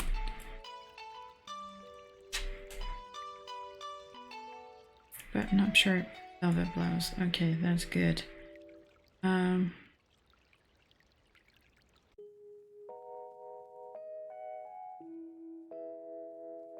It's done, and it's snowing in Elvenor on Elvenor, name of the world of their world.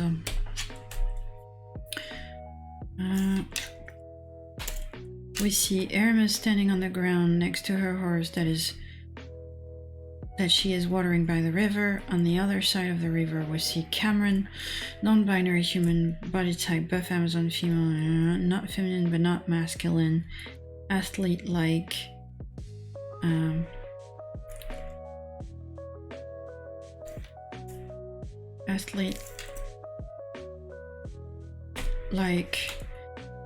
wearing ranger clothes, high boots, and skinny fit breeches, with a shirt and a leather jacket, vest,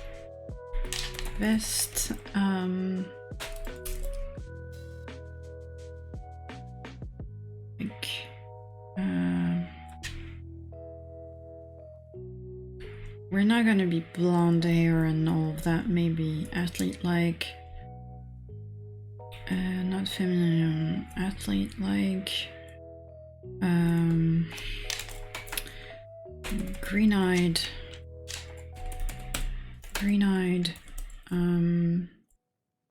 brown hair, brown-haired,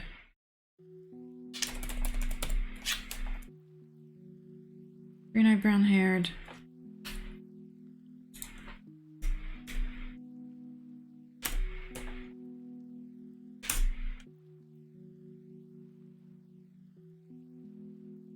green-eyed, brown-haired, white skin, white-skinned,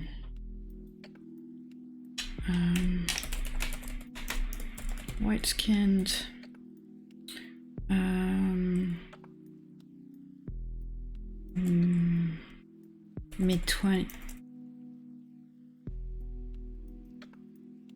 late 20s / early 30s, wearing ranger clothes, high boots and skinny fit, breeches, with a shirt and a leather jacket, vest, a nice color, something colorful, and a colorful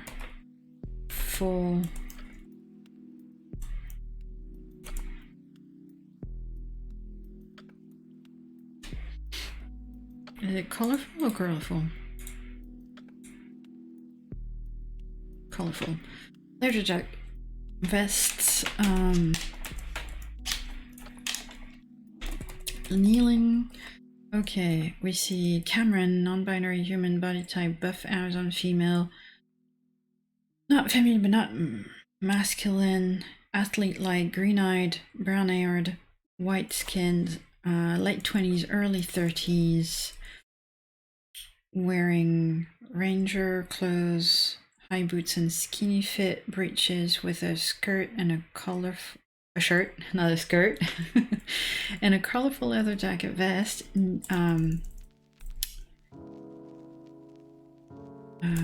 with a bow and arrow set, with a bow and arrow set, with a bow and arrow, and and a dagger,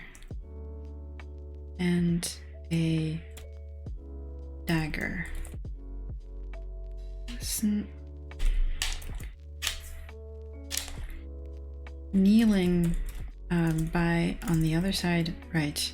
Side was Cameron kneeling to fill up their water skin.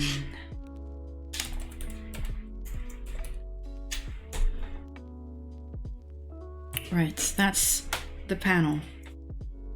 Okay.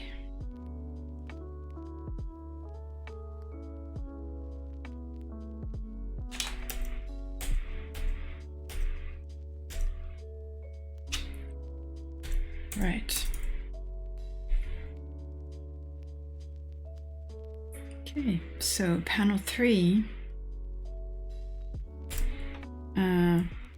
Panel 3 is, okay, panel 3. Hashtag, no, panel 3, so panel 3 is notched onto panel 2.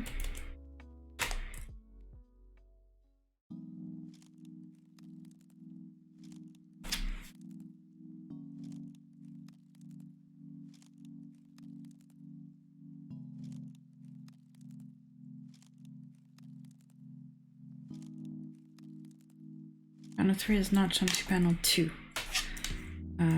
Right.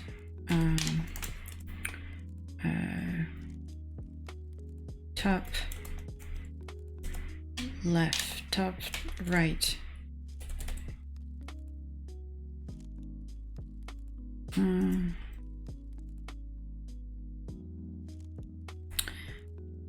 The whole page. It's done and it's known.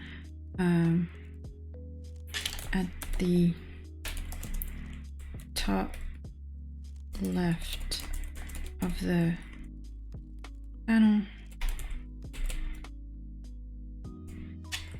we see Aramis standing on the ground next to her horse.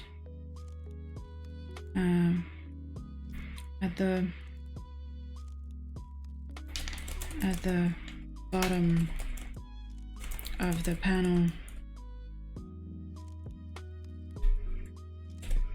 on the other side of the river, we see Cameron. Oh, we forgot one thing.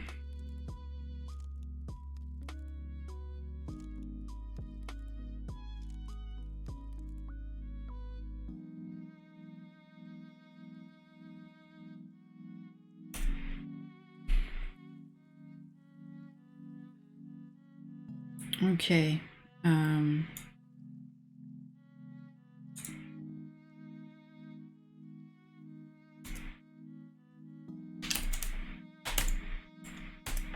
Right.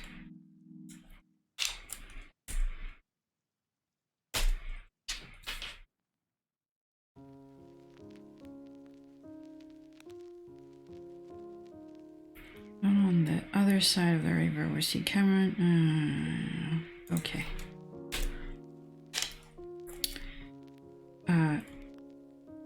Floating in between them is the veil.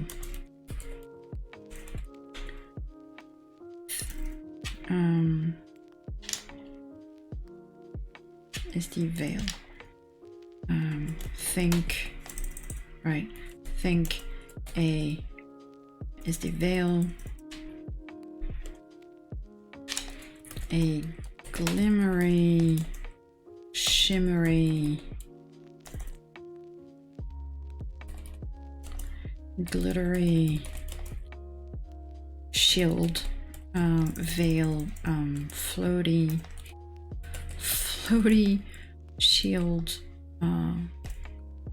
shield that sorta looks like an aurora borealis.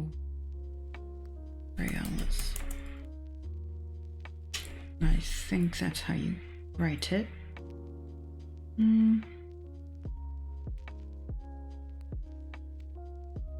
Right. Okay. I wrote it here.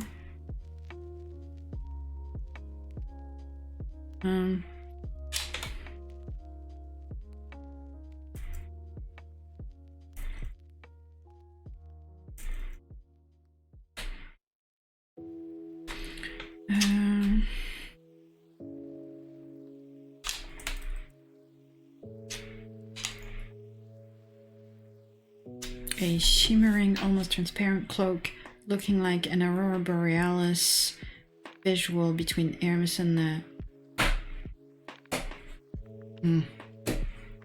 between Aramis and Cameron / the rest of the world. It extends with her wherever she goes. Okay, we said that. Okay. Right. So, okay. Panel 1. All right. Panel 2, I think we're good. Let's go with panel 3. Okay, it's not onto panel 2.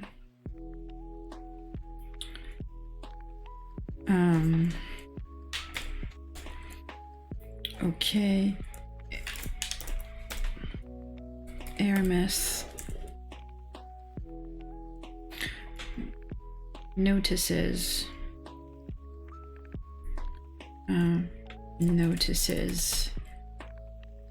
Cameron.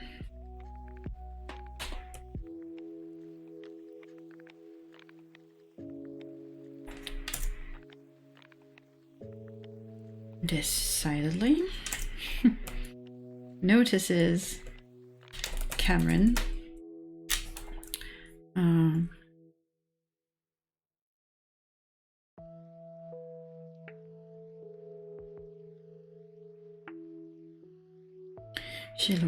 she looks up, there's a human, there's right, she looks up,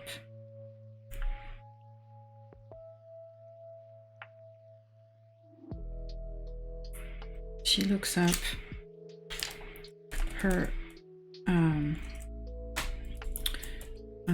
she looks up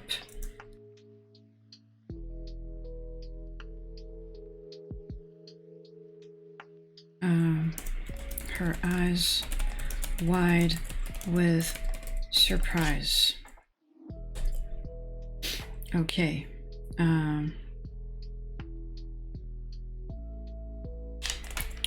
Part 1, right.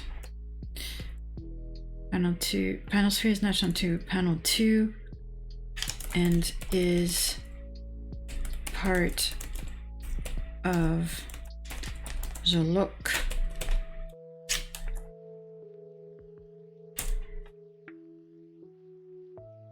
Whereas notices Cameron, she looks up, eyes wide with surprise. No. First Cameron, right. So this is gonna be panel 4. Panel 4 is notched onto panel 2 and is part 2 of the look. Yes. So now we're doing panel 3.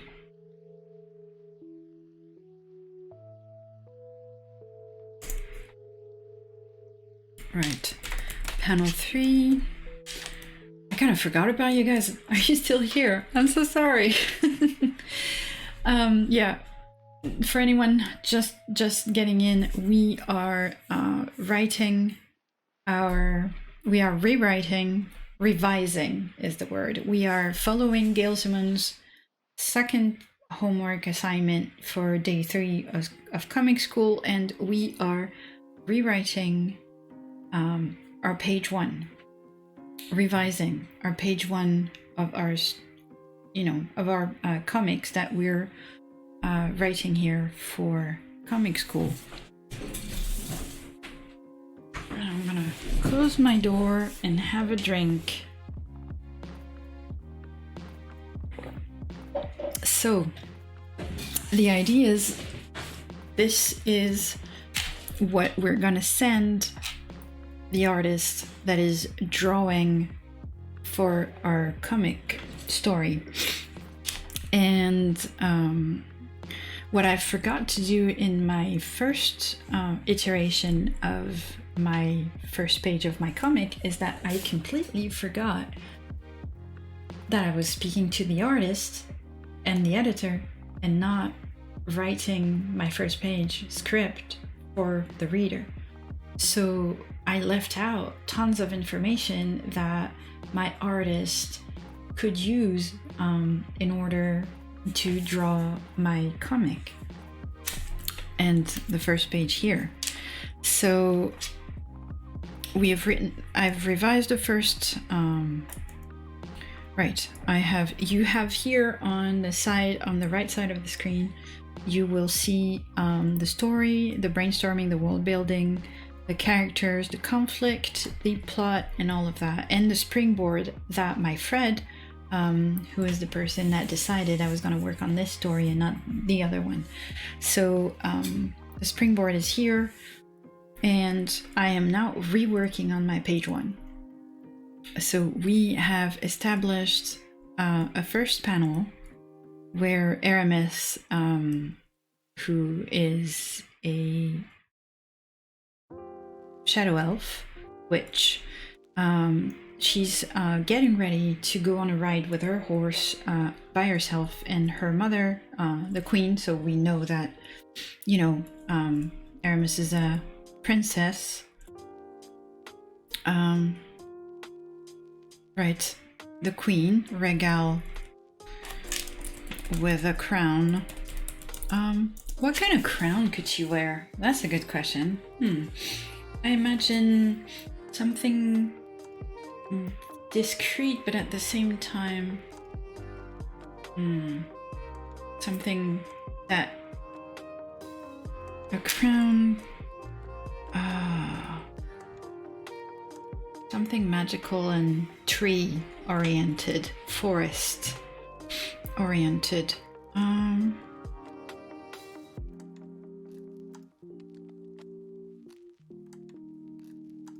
Of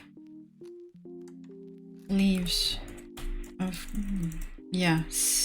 of platinum leaves and branches.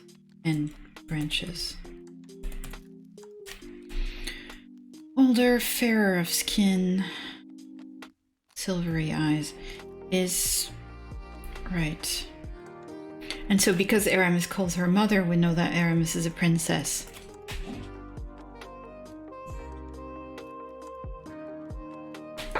Aramis says, and she's annoyed.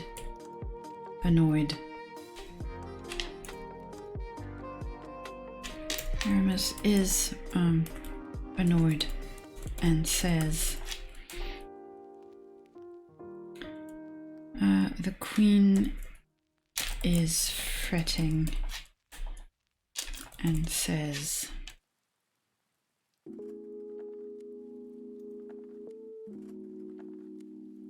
okay, and so here we have it's done and it's snowing on Ilvernoir. We're standing on the ground. We're by the river in a beautiful forest, full of creatures who like to watch on Aramis. Because I like that. I like the fact that she's in connection with animals. At the bottom of the panel on the other side of the river, we see Cameron, non-binary, human, body type, buff, female Amazon. Same kind of like Cassandra in Assassin's Creed. Cameron, very, even Rey in Star Wars. Non-binary for sure. Not feminine, not masculine, very athlete, like green-eyed, brown-haired, white-skinned, late 20s, early 30s, wearing ranger clothes, high boots, skinny breeches, you know, the thing.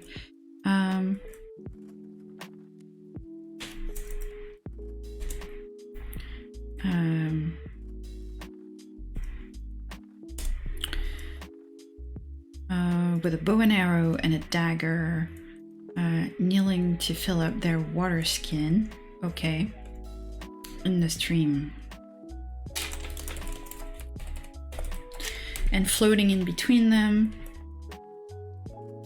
the veil, a shimmering, almost transparent cloak, looking like an aurora borealis visual between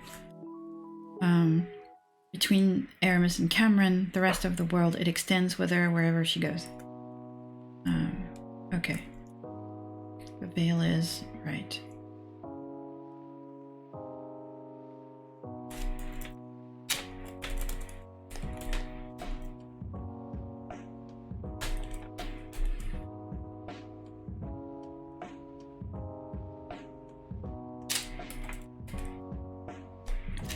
Wherever she goes.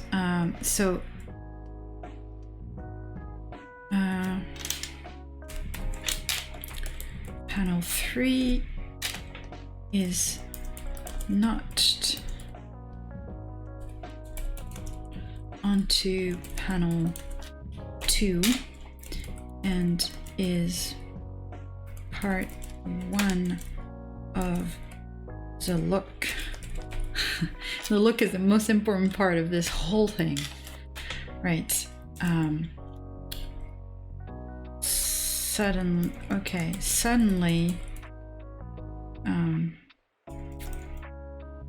unexpectedly, Cameron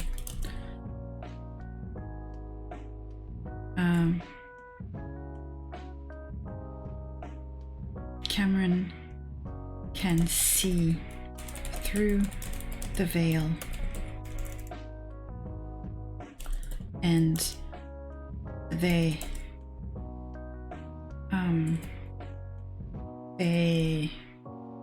stare right at Aramith. Cameron is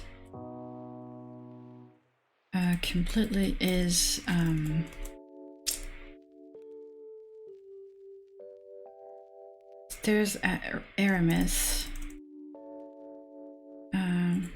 Cameron are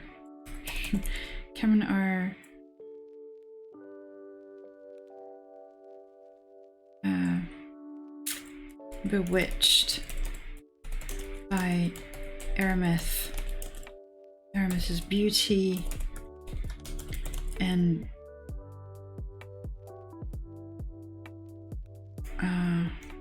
is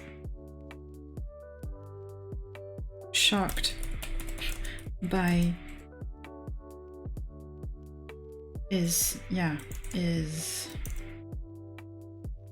are caught in surprise and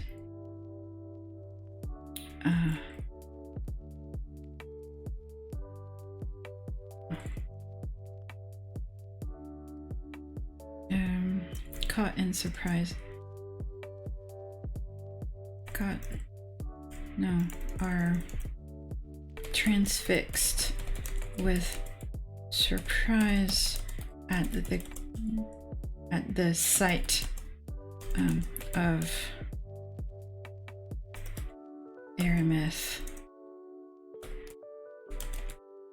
the magnificent, the most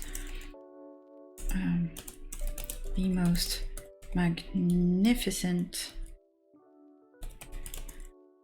creature they've ever seen.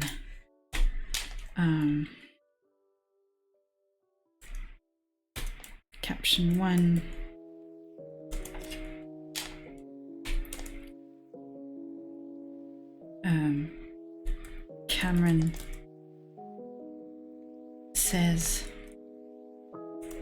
Cameron says, "Who are you? And how? Who are you?"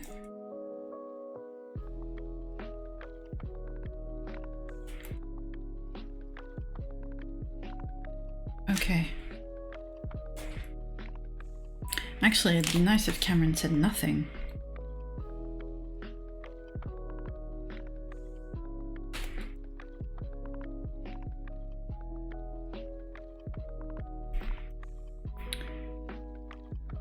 Okay, no caption. Panel 4.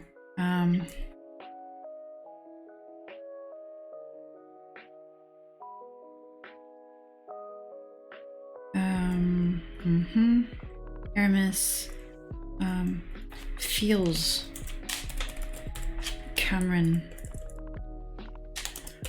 looking at her.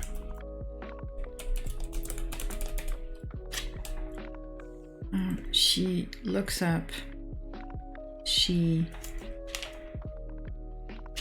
feels Cameron staring at her. She looks up, her eyes wide with shock. With shock at being actually seen through the veil by a human.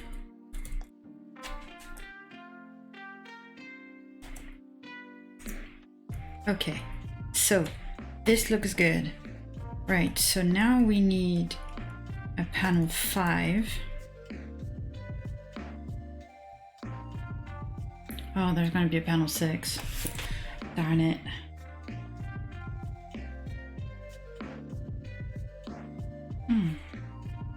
I mean, not necessarily, but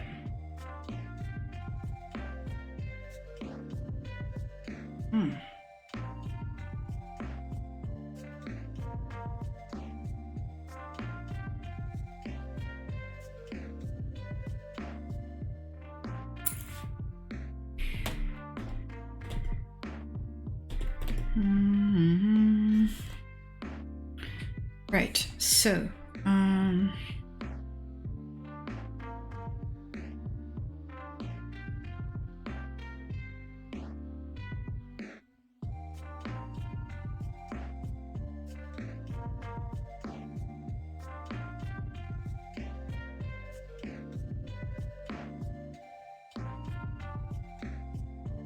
okay, so panel 5, right. Right.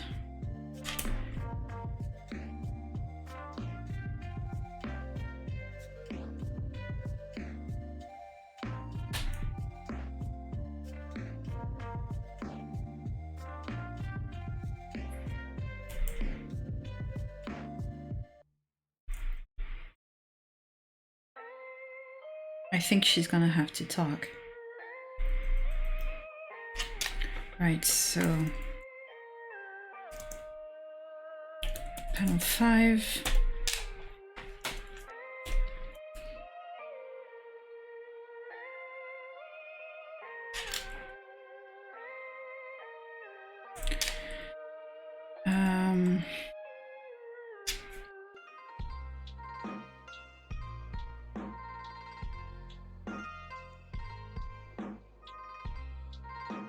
Yes, Aramith. So it's not, those are not panels, right? They're just extra little things. So panel, like we're gonna call them panel.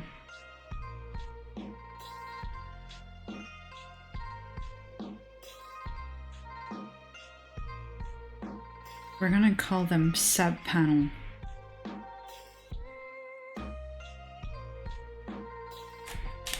Sub-panel.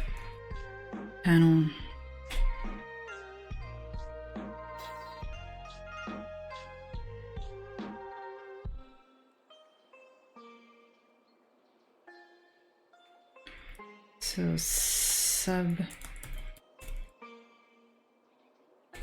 sub-panel 4.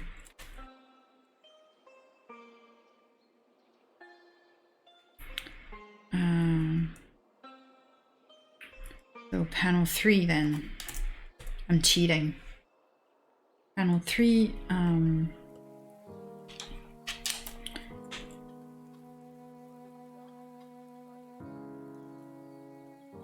Aramis climbs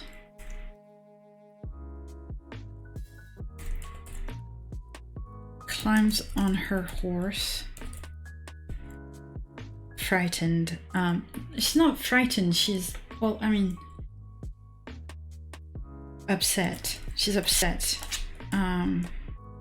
Upset. And quiet. Cameron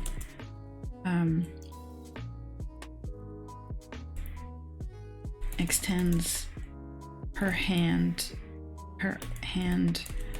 towards her, towards Aramith, and asks,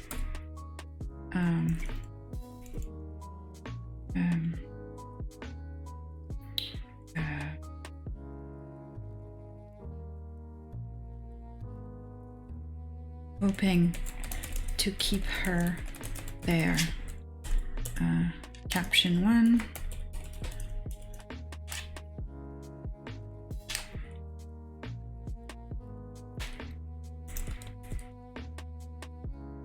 Who are you?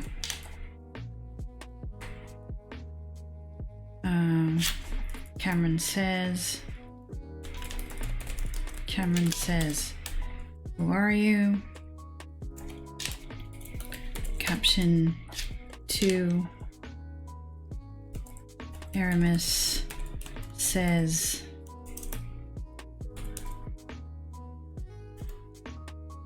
this can't be.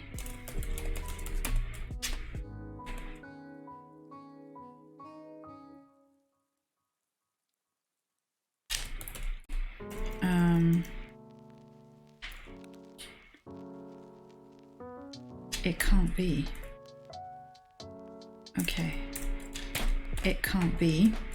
And panel 5.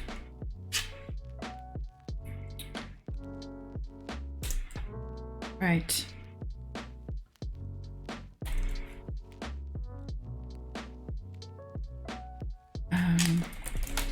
The moment dies. Right.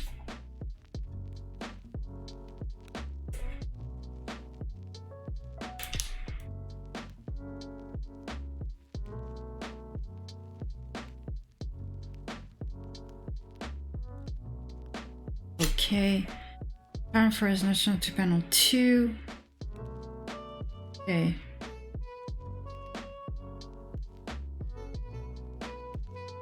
Cameron say, not says.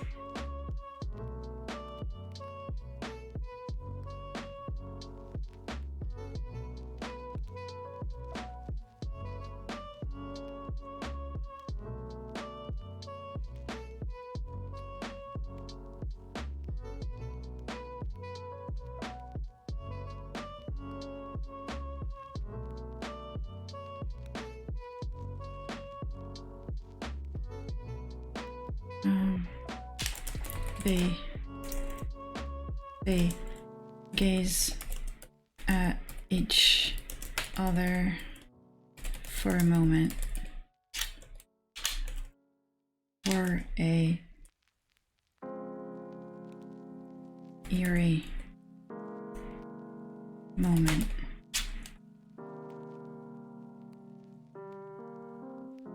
No.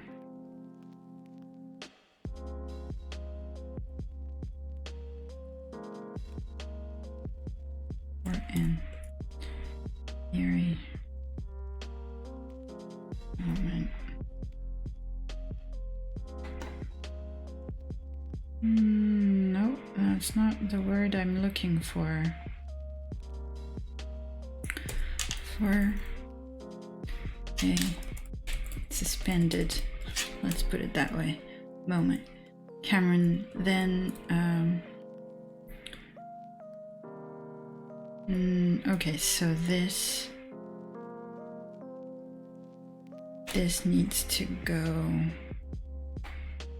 Okay.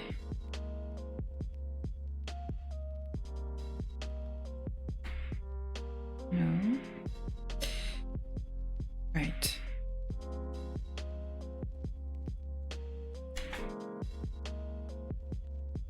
They gaze at each other for an intense moment. Cameron say, moment dies, Aramis climbs on her horse and rides away. Control V. Cameron extends her hand towards Aramis, hoping to keep her there. Caption 1.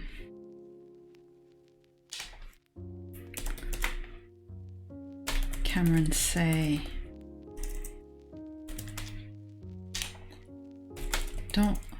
please come back. Please come back, or don't leave.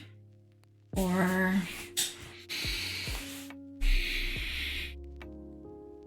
Let me see you again.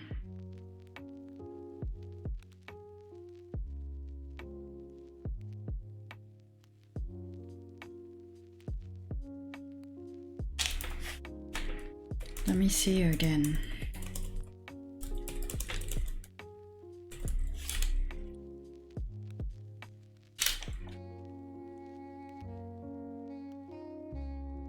Something to keep them there.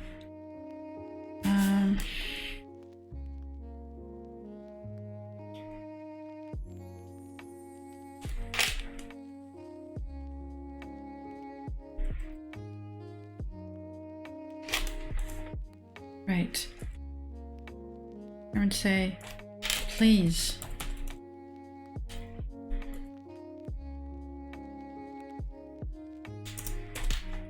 Let me see you again, my lady.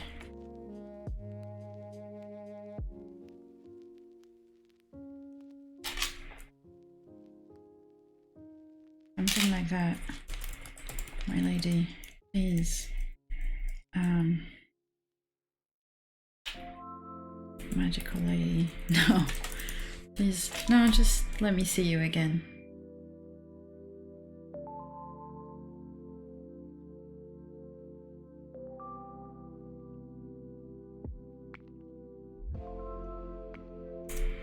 So Aramis does not climb on her horse, rides away.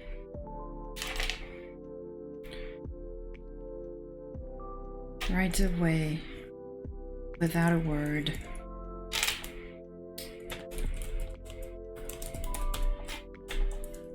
Cameron is left behind with an extended hand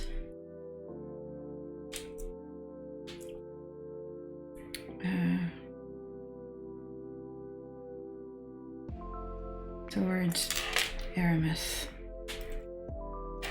Back. Aramis is back.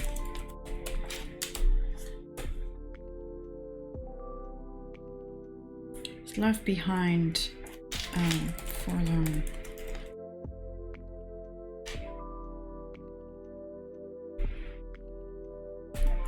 A hand extended towards Aramis's back. Caption 1, Cameron say, Cameron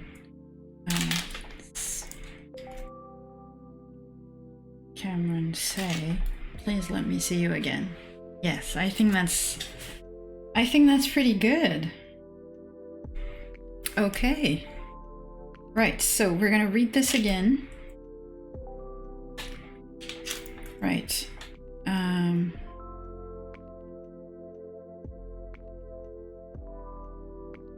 We're gonna read this again with revised, right, revised first page.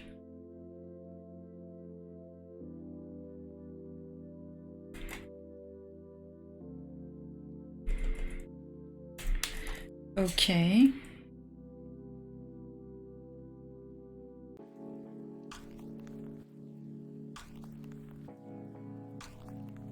So that's gonna be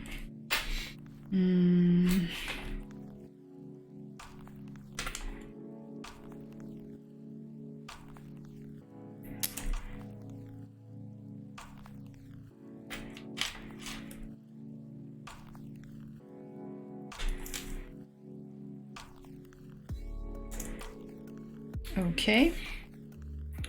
Here we go. Revise first page, panel 1. We see Aramis, beautiful brown skin, dark haired, deep purple eyes.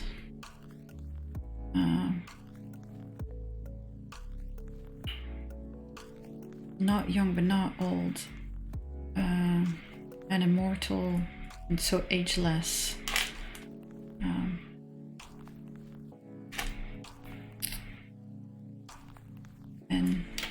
ageless, immortal shadow elf wearing elvish type breeches and boots and a fitting button-up shirt, velvet blouse, putting tack on her horse, palomino coat. Her mother, the queen, regal with a crown made of platinum leaves and branches, older, fairer of skin, silvery eyes, silver-eyed,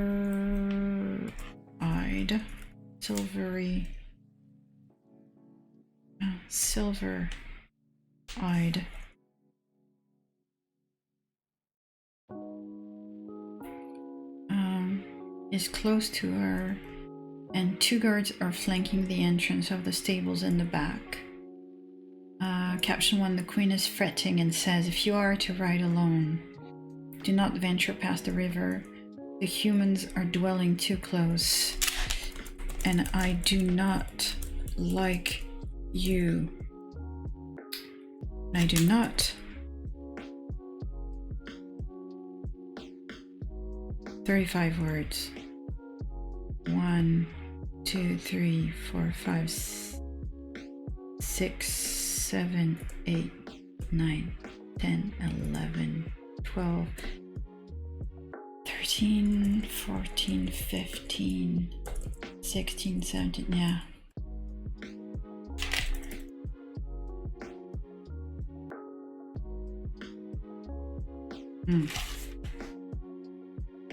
Right.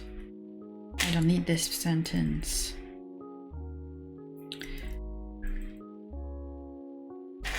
I do not like you. To ride alone. The humans are dwelling too close. Aramis is annoyed and says, I'm a witch, mother.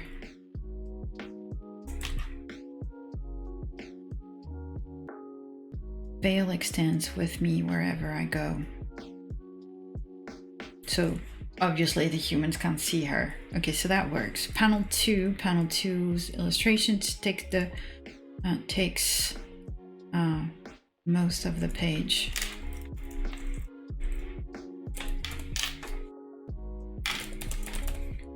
Most of the page, it's done and it's snowing on Elvenor. Name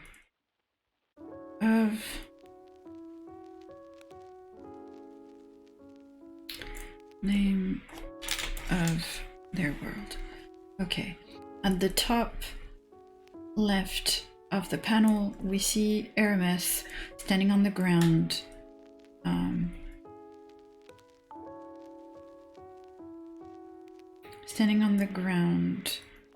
next to her horse that she is watering by the river in a beautiful forest full of creatures who like to watch on her.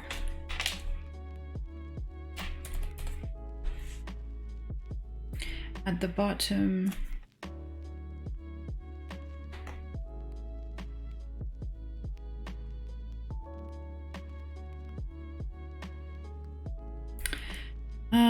I'm fantasy writing in Google Docs. I'm fantasy writing and almost role-playing in my head, and Google Docs is not cooperating with that. At the bottom of the panel on the other side of the river, we see Cameron, non-binary human, body type, buff Amazon female. Not feminine, but not masculine. Athlete, athlete-like, green-eyed, brown-haired, white-skinned, late 20s, early 30s, wearing ranger clothes, high boots and skinny fit breeches with a shirt and a colorful leather jacket vest with a bow, an arrow, and a dagger, kneeling to fill up their water skin.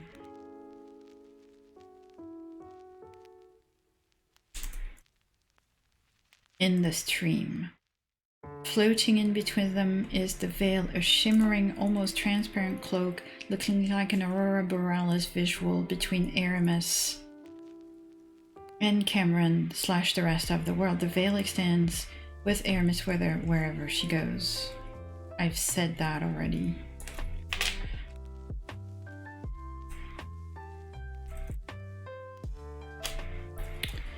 Subpanel 3. Subpanel is notched onto panel 2 and is part 1 of the look. Unexpectedly, Cameron can see through the veil and they stare right at Aramis. Cameron are transfixed with surprise at the sight of Aramis, the most magnificent creature they've ever seen. Subpanel 4. Panel 4 is notched onto panel 2 and in part 2 of the look. Oh, subpanel 4. No, it's subpanel 1.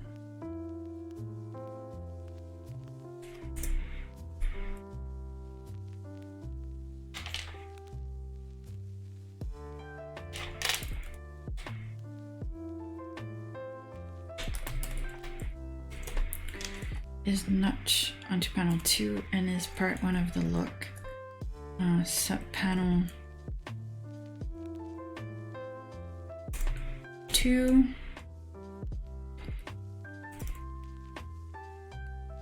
Subpanel 2 is notched on to panel 2 and is part 2 of the look. Aramis. Okay. Panel 3. Aramis climbs on her horse, upset and quiet. They gaze at each other for an intense moment. Caption 1. Cameron say, "Who are you?" Caption 2. Aramis says, "It can't be." Panel 5. The moment dies. Aramis rides away without a word. Cameron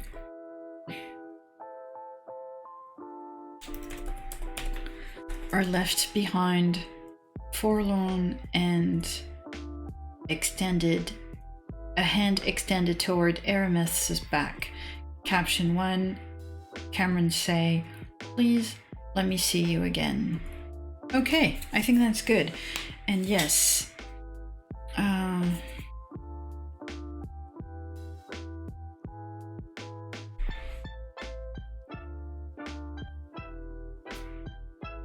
I kind of like this. I think it works. We're at 5 panels. An even number is always better. We have definitely not too much actual dialogue in the caption.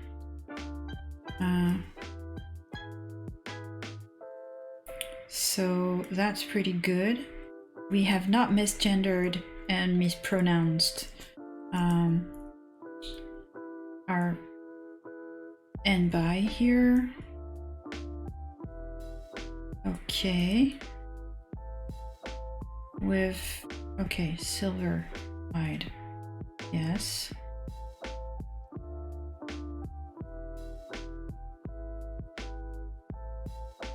Okay. All right.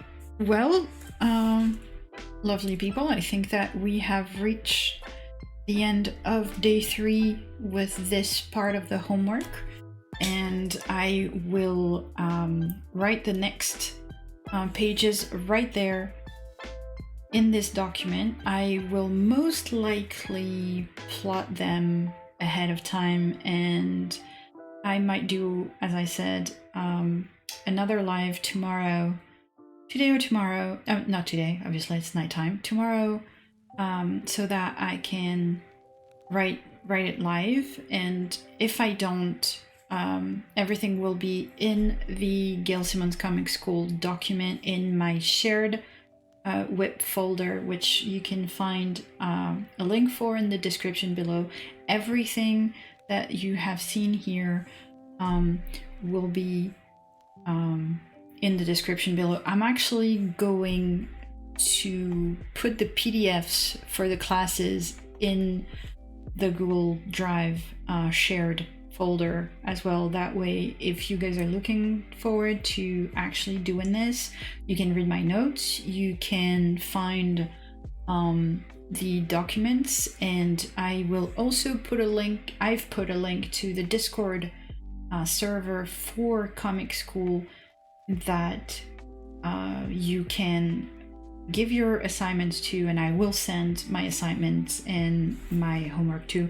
There's a lot of people in that Discord. It's amazing the feedback you can get, but not only, it's great because you will get nice people to talk to.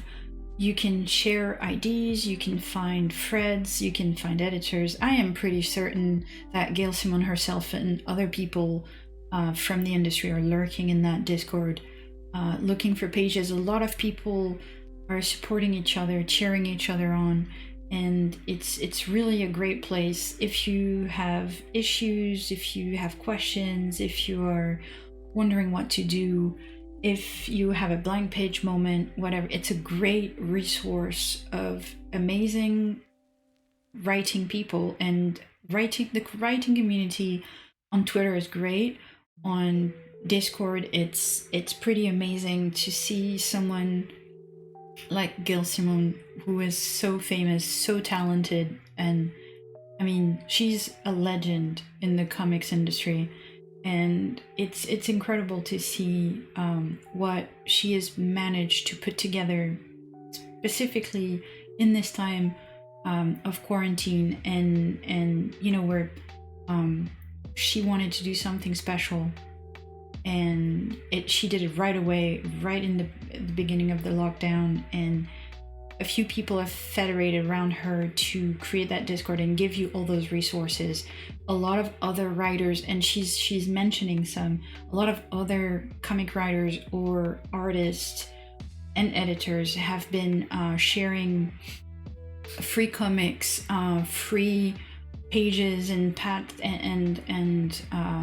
drafts in their Patreons. And the guy who writes Red Sonja, which is pretty incredible, has actually opened for free some of the springboards and the scripts and the things that they do for their own pitches, and it's really pretty cool to see the amount of people that are coming into this and giving really good advice and good tips and good tricks and a lot of support.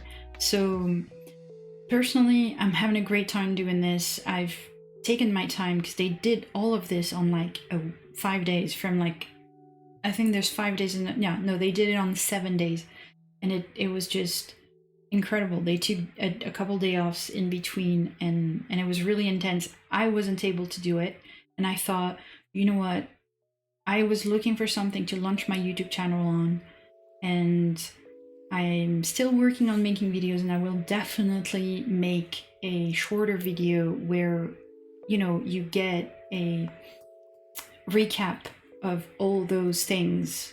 That's gonna be, you know, a reasonable YouTube length video where I talk about what I learned, and I'll talk about how I ended.